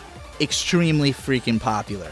I think that one almost doesn't need like, yeah, we're gonna like get through that one quickly because I think it has I think the Daiyousei one has over 20 million views. Like, it is ridiculously popular for like a fan thing. If you're combining all the different, because with a lot of these songs, it's hard to gauge how many views they have because a lot of them were originally Nico Nico Doga releases. Oh, that is true. And then there's tons of different versions of them on Nico Nico. Yeah, and then probably they more. had, oh shit, there's like official re-uploads to YouTube and then unofficial re-uploads to YouTube. A lot of them have English translated versions that have millions of views in and of themselves, done by fans, you know. So yeah, with any of these, if one video has millions of views, chances are that is actually hiding like 10 more that also have millions. Yeah. But yeah, the Daiyousei songs are tremendous, and they made at least 4 very popular Cirno songs. So we're gonna put a link in the description to. There's a Touhou music wiki that is very in depth, and if you even just search like just Cirno albums, there's like 50 of them. Like 50 albums of just Cirno music. Wild. Daiyousei did one that collects not only their popular songs, but like songs that maybe one or more members of the group did apart from the rest of the group, and like some of I don't know, friends of, like, they had a whole album of just Cirno music from Daiyousei. But the big ones, the super huge ones, Cirno's Perfect Math Class is probably the biggest. My personal favorite is Chirumiru. Chirumiru has lived in my head rent-free for almost 20 years now. Because the main melody of Cirno's song is doo-doo-doo-doo, doo-doo-doo-doo-doo, and in this song it's Chirumiru, Chirumiru, Genki Chirumiru, Genki dayo, which is about milk. If you don't know, in Japanese, milk is miruku. So Chiruno's miruku is Chirumiru. And the whole song is just about like advertising this milk that Cirno has. It will make you strong and smart. Just drink Chirumiru, you will become perfect. Be the strongest. Take it after your workout. If you've never heard Daiyousei's music, they basically make like hard style. Well, it's considered denpa, but basically their music is loud, abrasive techno with chirpy vocals that are often just going at a mile a minute, like a girl just like singing / rapping / just rambling like as fast as possible. Yeah, you'll notice that probably like every character that we cover is probably going to have at least one like Daiyousei song that's really popular or like just really good that is associated with them, because they've been around forever and they have like a million albums. They were easily the biggest like fan, like I want to say before Hatsune Miku came out, Daiyousei was like the biggest fan-based group, like, you know, band from Japan making fan music of a thing, because it's not exclusively Touhou, but they do mostly Touhou, I think.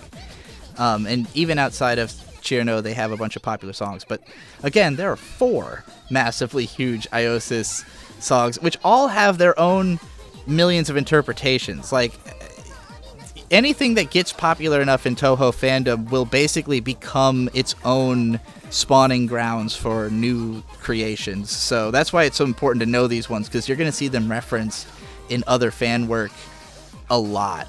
Chirimiru probably didn't spawn as much reference, but it is in my mind the most addicting, most memorable, most stuck in my head of the Cirno songs. They also have Cirno's Hot Spring, which is like a somewhat more relaxed, just, it's a song about Cirno having a hot spring. Why not?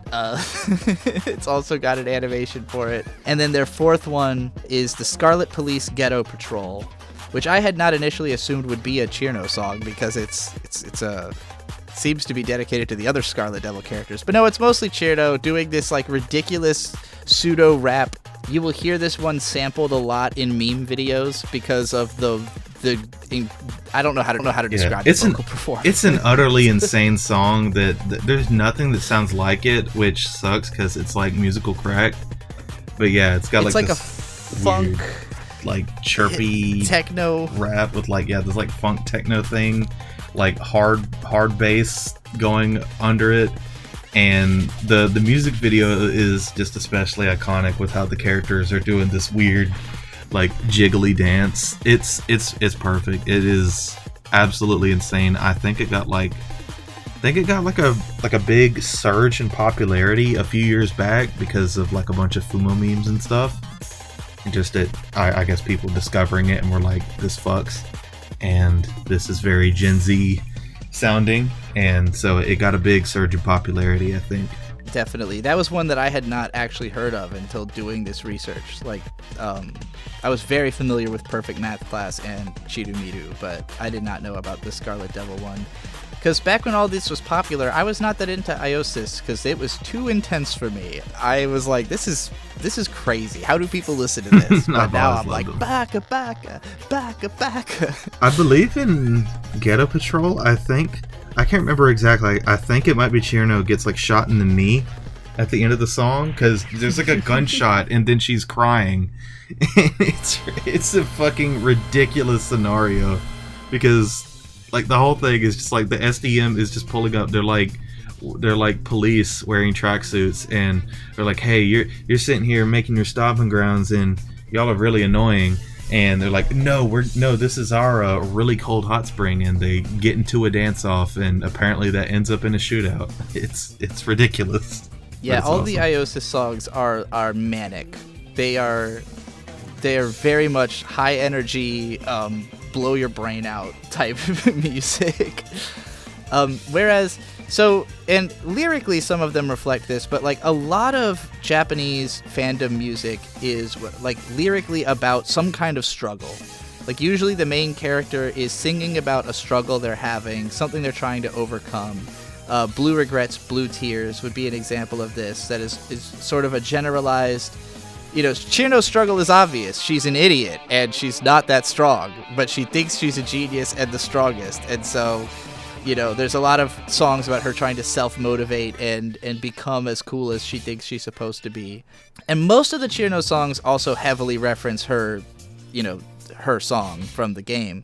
One that doesn't, though, there's an artist called Tanabata who has a song just called Cirno, Cirno, Cirno, which is like kind of a punk rock, like cutesy, I guess pop punk more so, song about Cirno trying to confess to somebody, but she can't find the words. And the music video is this really adorable video of her like trying to teach herself to write so that she can write a love note, and like other characters are kind of trying to help her. At one point she finishes the letter and a frog eats it, and then it cuts to her next to the frozen frog like rewriting it. Damn frogs. My only problem with the video for this song is that she is confessing to a man for some reason. A man I do not accept in this?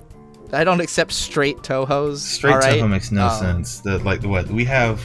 I've like joked about this, that it's like, Touhou's great for like anybody who loves women, but it's like I think the two most noteworthy characters three is like Yomu's grandfather, who doesn't have a visual representation at all. We have Ryunosuke, I think is the only one that has like a human male that I know of that has a design. And we have Genji, which is a turtle that Reimu uses to fly in the PC-98 games. Those are like the three most notable male figures in the series, and none of them have like any real major role in really any game that isn't like Genji in the PC-98 games. Ryunosuke is a just a shop owner in town who is clearly meant to be the stand-in for series creator Zune.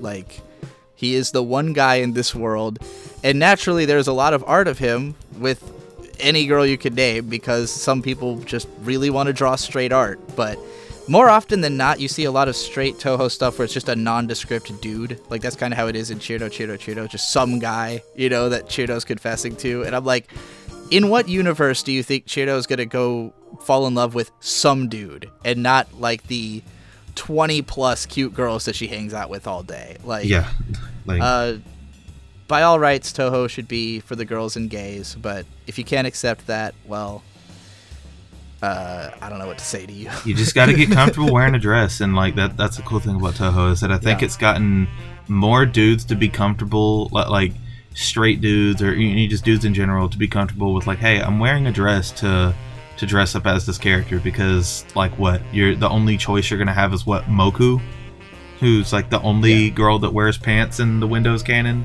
Well, I think there's a few now, but yeah, like the only one that has like a boyish outfit is Moku. That's it. When you look at any convention, whether it's the Touhou Fest in California or any con that has a Touhou gathering, like, the fan base is mostly guys, and if they're gonna cosplay it, they pretty much have to cosplay a girl. So you will see more crossplay than pretty much any other fandom, and yeah, it's lovely. Obviously, there's a lot of transgender Touhou fans. I have a whole video about why trans people love Touhou from years ago. Some people really don't like this fact, and those people can fuck off. Yeah, they can get master sparked, they can get blown up, they can get hit by, I believe it's a train, which there are none in Gensokyo, but there are in the real world. It's funny to imagine like a Touhou fan getting this deep into the podcast, hearing this, and then being like, I didn't realize this was a queer thing. Like, having to turn There's around. lesbians in this? You mean the thing that has like 8 trillion girls? What? They aren't wait, they are kissing? The fuck? It's insane. Anyway, continuing on with animations, there's an artist called MTB on YouTube who makes some of the most gorgeous 3D models of Touhou characters. He's got this one like short music video called Two Time that's just basically Cirno and Daiyousei like hanging out, being cute. But aside from the models, also just the way that they animate is incredible. Like, every character just moves really nice, and I would watch pretty much anything MTB was going to animate. Oh yes, I love their stuff. Oh my god, I love those models. Those are amazing. Another animator I'm a big fan of is Moriya Suwako, who is on YouTube and draws pretty much mostly little short comedy Touhou animations. There's one called Silly Cirno where she gets onto this machine that's like, I don't know, like an automatic waist trainer or something, and it just like takes off like a car or a jet, and she just starts accruing other characters as she's blasting through. Pretty much starting with the 9-ball gang, which I'm looking at them here, which is pretty much... I didn't want to name all these characters individually because I haven't seen a lot of depth portrayed in Cirno's relationship with them, but it's Daiyousei, Rumia, Wriggle Nightbug, who is a bug, and Misty a Lorelei, who is like a pigeon or sparrow or something like that. Sparrow yokai. And all 4 or 5 of them are just, very low level early bosses who the other characters do not respect very much. So they're all kind of grouped up.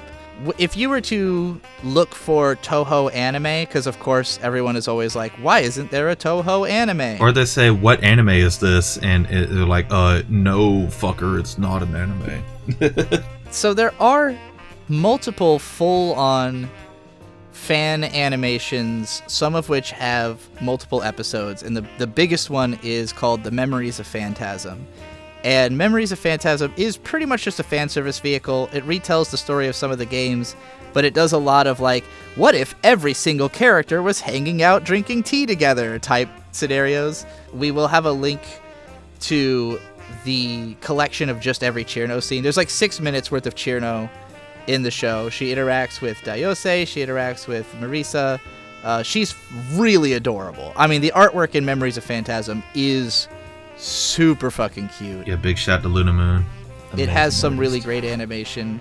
I've probably seen more criticism of it than not, but I think it's mostly just because it is so close to being what people want from a Touhou anime that they want it to be perfect, and the fact that it's not perfect hurts, but it is gorgeous. If you just want to look at pretty Touhou animation, you got this. I think my only gripe with it is that, like, it is rather perfect, but I think my one gripe is just that I feel like the sounds, like specifically like the sound design, is a tad bit quiet.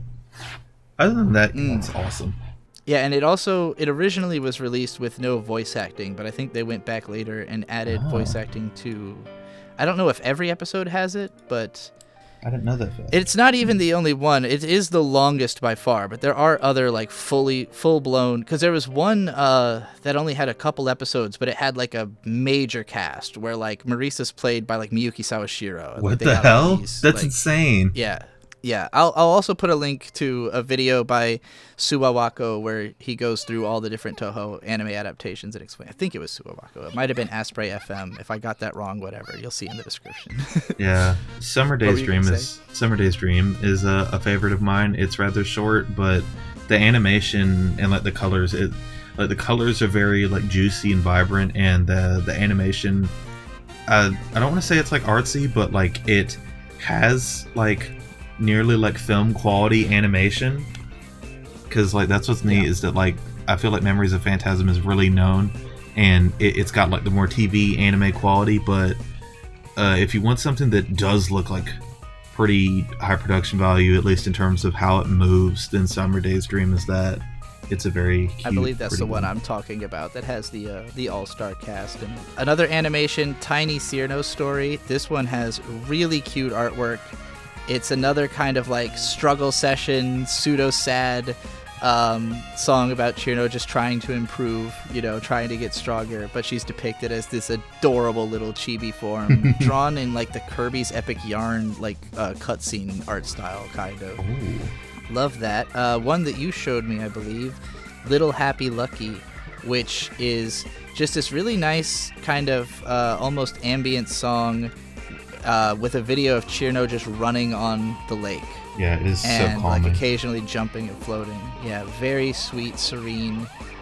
That is one of the more one of my favorite depictions of Cirno that we didn't really talk about because it comes up more in music and animations is serene Cirno. Like presenting her as just like someone who's very free, who is sort of unburdened and just having a good time. And so, like a lot of these songs are like struggle songs of like, oh, I want to be the strongest, but I'm so weak and little. And then there's other ones where it's just like, no, she's just having a good time. She's just out there being chill. On the other side of the spectrum, Odenpa Love Girl, which is like the most Denpa that it could possibly be. I don't have too much to say about that. There's this cute animatic by a YouTuber called Dream-Thunder. I mentioned Asprey FM. There's a few YouTubers who've really emerged in like the last 6 or so years that talk about Touhou as like their main thing, and they just make like analytical videos and stuff like that. And I have to shout out all of them because they did a tremendous amount of getting me deeper in like understanding the stories in more depth. Those being Megapig 9001, Suwako, Genso Chronicle, Asprey FM. Those four in particular have like a lot of Touhou content. And I guess Asprey at one point was doing a Touhou tier list and was talking about being a fan of depictions where I believe it's Yuyuko being portrayed as like the mother of all the little fairy girls. And it's this adorable animatic of Cirno throwing up, and she's trying to she's like, all right, go get the paper towels, and like Cirno just grabs the whole roll and just throws it on the puddle of vomit. That's awesome. That's a really cute idea. The animatic is really well done. I've got so many little animations here. I've got Cirno saying baka in 9 variations, which is just like 9 different art styles of Cirno saying baka. Cirno the Strongest I, which is a dope-ass sprite animation of a fight where Cirno's trying to beat Yuuka and gets her ass kicked, but then Yuuka drops this frozen hammer that Cirno tried to attack her with on her own foot, and Cirno's like on the ground dead, like, victory, I did it, I hurt her. Yeah, after Cirno proceeded to kick her own ass whenever she got hit by her own sword. That one was awesome. There's one called Cirno's Perfect Hatred from a Starcross that has similar art style to MTB, but it depicts this... I don't know if she's supposed to be Weed Cirno or just like grass. There's a green version of Cirno that has like weed-like leaves for her wings, and I've seen her depicted a few times. I don't know if she's like a stoner meme or what's going on there, but I have sometimes seen fans depict this green Cirno alternative, so that's out there. I don't know what the origin of that is. But that's all the animations I collected. I don't know if you have any more. Funny enough, yeah, I don't think I've been terribly huge into the animation side recently, especially like today. I've mostly just been trying to read the manga and like play the games, because those seem to be the quickest ways you can intake something and kind of really soak stuff in. That was definitely where I started with the research for this, was just reading on Dynasty Scans every English translated Cirno tagged manga that they had, and then also on Manga Go.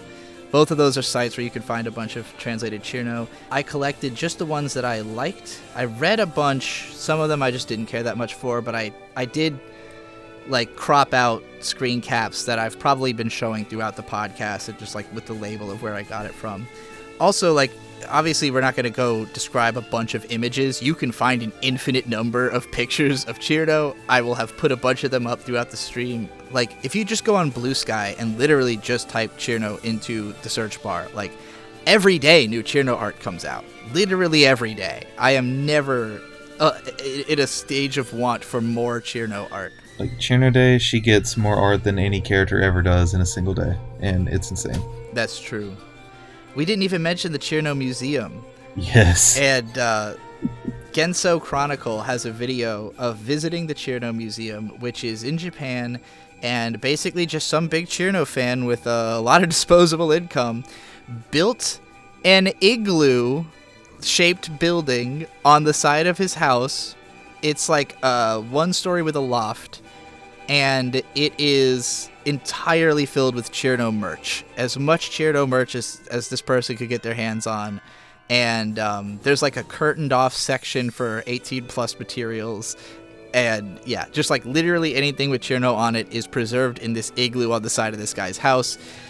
You can visit it by, giving the guy a phone call and letting him know you're coming and all that. But you can just see the whole thing in this video.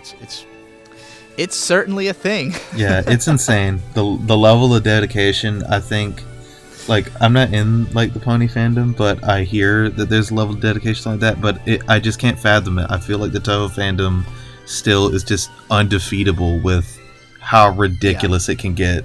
The pony fandom was definitely like a spiritual successor to Touhou fandom, but it has mostly died down comparatively. Like, I think Touhou is more active in present tense than My Little Pony, but they were comparable at the height. Just want to note that the Cirno Museum has lasted, I believe, twice as long as the Confederacy. I think it was founded in 2018, and that bitch-ass Confederacy only lasted 4 years. So, suck a dick.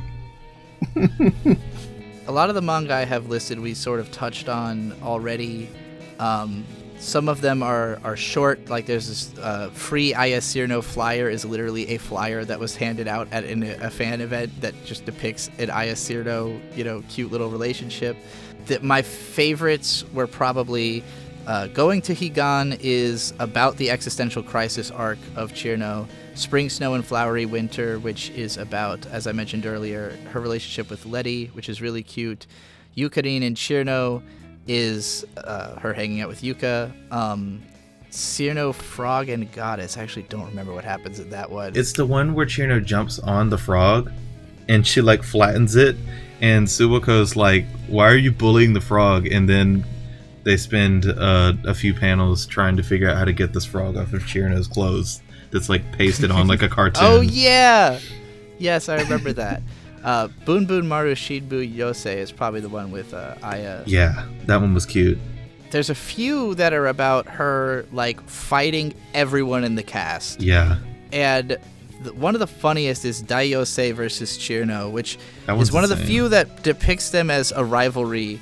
But I believe Daiyousei literally turns like kaiju sized, and Yeah, she Cirno has to defeat her to save Gensokyo. she like becomes a kaiju and then proceeds to start like she starts I think at the end of it she starts a second Great Fairy War between like the fairies and the rest of Gensokyo. It's insane and really fun, but like it's fucking scary because it turns into like a damn near apocalyptic scenario in the second to last chapter. There's Thank You Cirno, which I only remember that Cirno like saves the day in a way that like she won't remember, but like other people do or something like that. I just remember it being pretty good.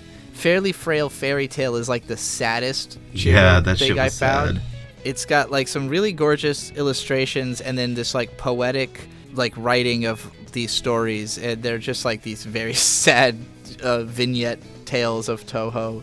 I don't remember exactly what happens. It has been a while since I read most of these manga because this is where I started preparing for this. But Yeah. they're where I got the most well-rounded idea of how people, like what the pairings are, how people tend to portray Cirno. There's one that I wasn't that into, but we have to mention it because it is probably the most famous, which is Advent Cirno. Yeah. And the joke here basically is if you've ever heard of Final Fantasy VII, which had a film sequel called Advent Children, Chiru Doren, Chiru no is dressed as Cloud in Advent Children. And basically, it's mostly just like an action comedy adventure with a very unique art style that I understand why people like it, but it's kind of hard to read. Like I don't think it's that well done as action manga go, but Yeah, it is just like a cute, funny thing where Cirno's dressed like Cloud, and that particular depiction of Cirno is very popular, particularly if she's going to be doing like an action story, you know, having her with a sword and being like this kind of badass. But yeah, the lore of Advent Cirno has little to do with the lore of Touhou. Like it has its own kind of integrated, and with Final Fantasy, like it's not that similar to Advent Children or Touhou. It's kind of its own thing. It is. It's very interesting. Using those combined iconographies, but it has been around for like more than 20 years, so it was one of the early like famous depictions of Cirno apart from canon. But yeah, I can't say I'm a huge fan of it myself, but I get why it's had such a lasting impact, especially because Advent Children was huge back then. Moving on to music, we already talked about Iosis. I know your favorite Touhou band is Dematori, right? Yeah. Tell me about their Cirno songs. So, I believe they have a Cirno song in one of like their more prog metal albums, but I think my favorite is definitely the rendition of her iconic theme.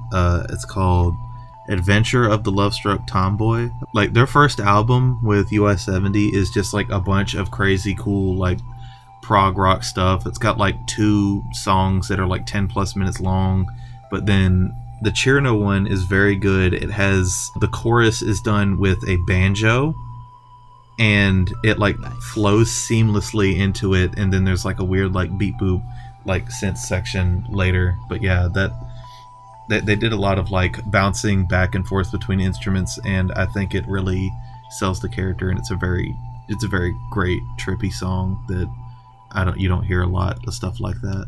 It's definitely like if Yes made a Touhou song. Yeah, for sure.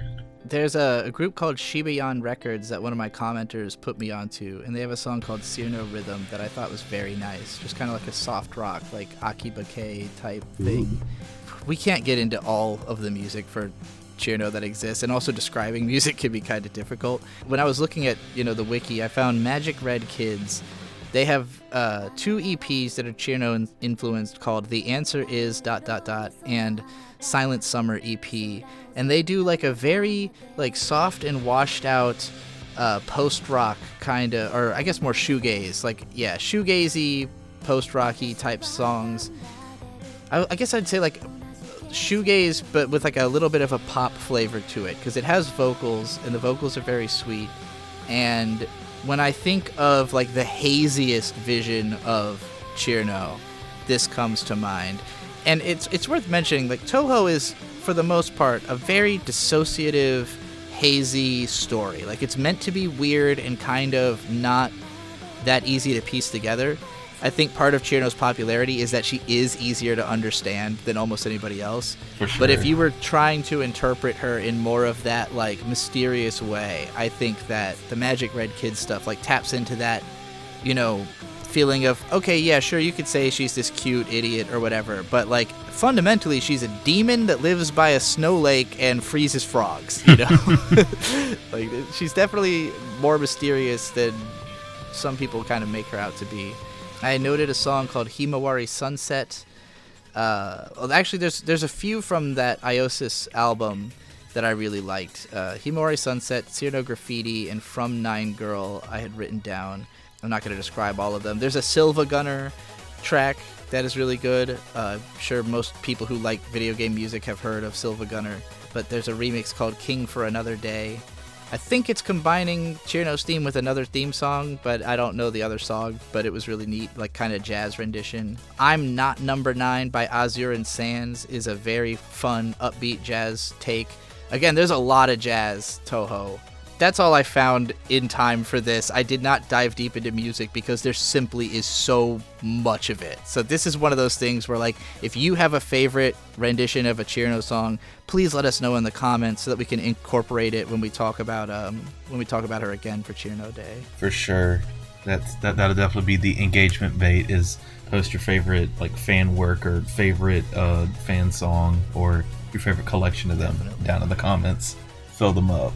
I have some memes some choice memes I selected here. There's somebody on Newgrounds who does like a Cirno Day special every year of just like collecting a bunch of memes and stuff. The one from 2025 is set to a King Gizzard and the Lizard Wizard song, and it was just really cool, like really well edited with like trippy visuals and like integrating lots and lots of Cirno art.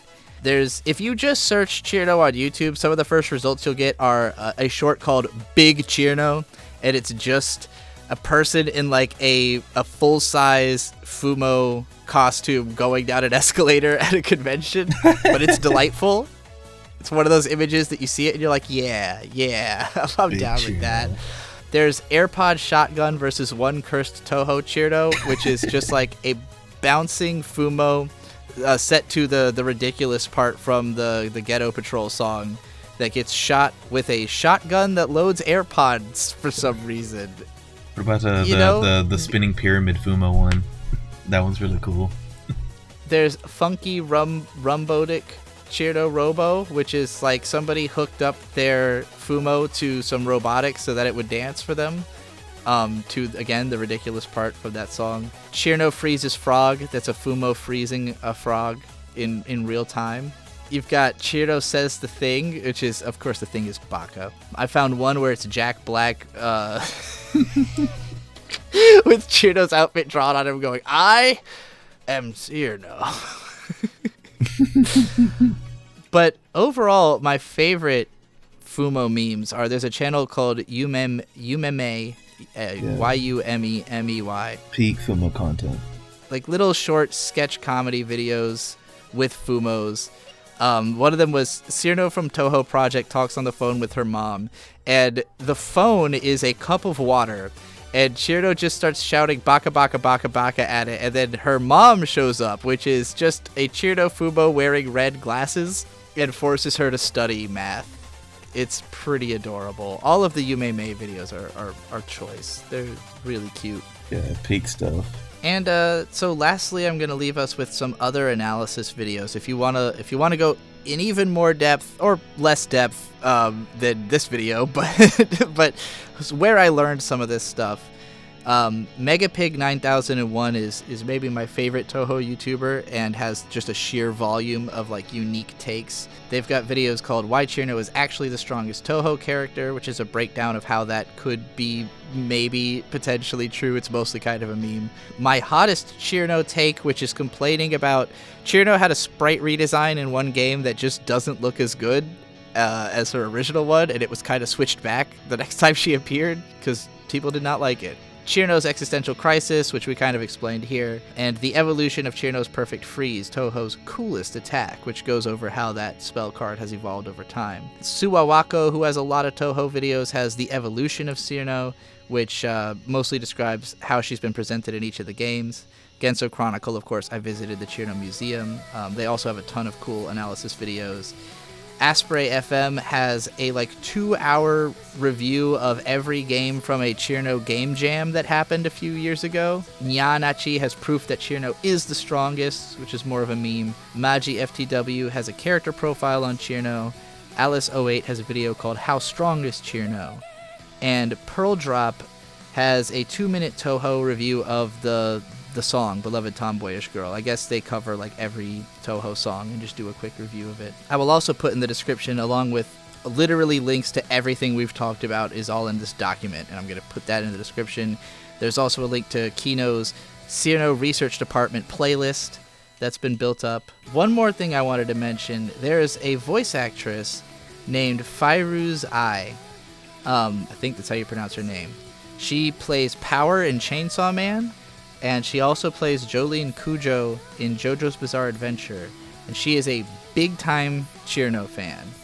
And there's an interview with her from, I don't know what this website is, tohougarakuta.com, where she's just talking about how much influence she's gotten from Touhou and especially Cirno, and how more people need to be like Cirno. And it's quite inspiring. She goes so far as to say it's no exaggeration that our generation grew up in Cirno. Everyone knows her. Everyone looks up to her. Hold on, let me find the quote I really like. So they ask her, what do you think is the appeal of Cirno? She says, this is translated by Google, by the way, so it's going to be a little awkward. Cirno is always subjective in their thinking. I think I'm the type of person who makes a lot of decisions because the impression I see at first is much stronger. However, in the episode of Dankag, you may notice small changes in fairies around you. That's why I thought, oh, you're surprisingly looking at it properly. I think the charm of Cirno is that it's not just stupid. Also, I think that confidence and passion, that you have a strong sense of self and can say, I'm a genius, are what modern people need. You should definitely increase your self-esteem. It's dangerous to be overconfident. I think that in today's world, it is healthier to have a mentality like Cirno. If people around you say you're stupid, say back to them, you're stupid, or you're more stupid because you don't understand my genius. So yeah, I heavily agree. Cirno is a role model. As I was reading all this Cirno stuff, there were multiple times where I just stopped dead in my tracks and thought man, I want to be a fairy. I want to be Cirno's friend. Cirno would be such a fun friend to have. I would love to hang out with Cirno and the Cirno gang. I think that Cirno kind of is a great reminder that, because especially on the internet, everyone wants to be an intellectual, and I feel in this world where everybody wants to be the smart one that has all the takes, that Cirno reminds us that you can definitely be cool as fuck while being an idiot. You don't have to be smart all the time. You can just be cool and kind of dumb sometimes. I definitely think that the fact that everybody is always trying to be intelligent is part of why that side of Cirno gets, the fact that she is portrayed as an idiot who thinks she's smart, I think is what resonates with internet culture so much, because we see so much of that. The average commenter is a Cirno in a bad way, but she's such a fun representation of it that it kind of makes you have more forgiveness for that. For sure. You can look at this idiot, this self-important, aggrandizing idiot, and go, yeah, okay, but you're adorable, though. Your attempt to be smart and strong is adorable. Although, personally, I would say my preferred depictions of her are the more, not even necessarily relaxed, but just the ones that are less fixated on her trying to prove something.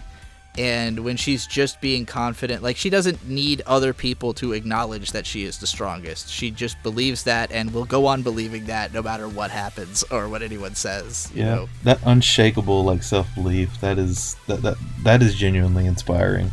No matter what, it's awesome. Because the games, the canon never really depicts her as self-doubting, and I feel a lot more of the fan songs in particular and animations will present her as unsure of herself or like trying to overcome something. Whereas the manga more so tend to follow the canon depiction of like she's just completely stalwart in her self acknowledgement.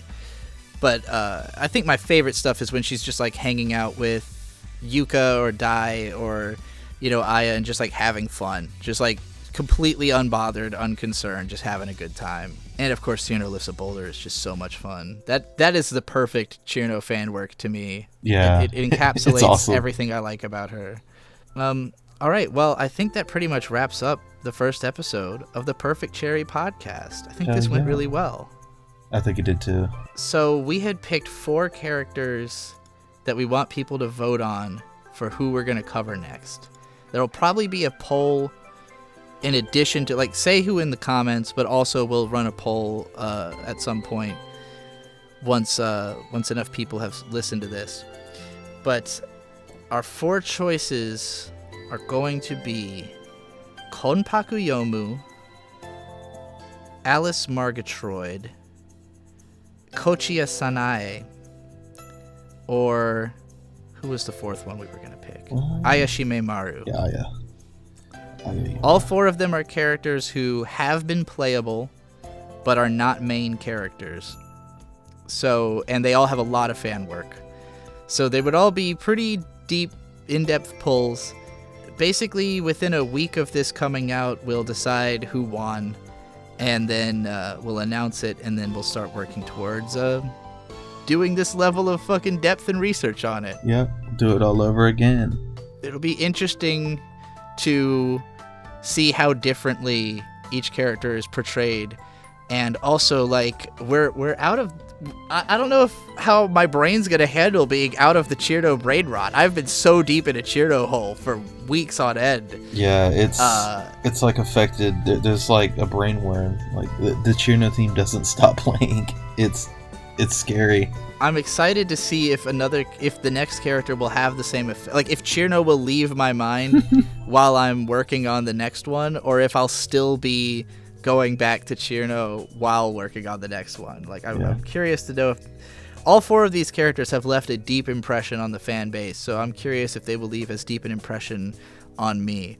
I would say that out of the 4 of them, Alice is the only one whose theme song is like almost just as stuck in my head as Cirno's. Yeah, for sure. Partly because I've been fighting her, and partly because her Iosis song is also incredibly influential and popular.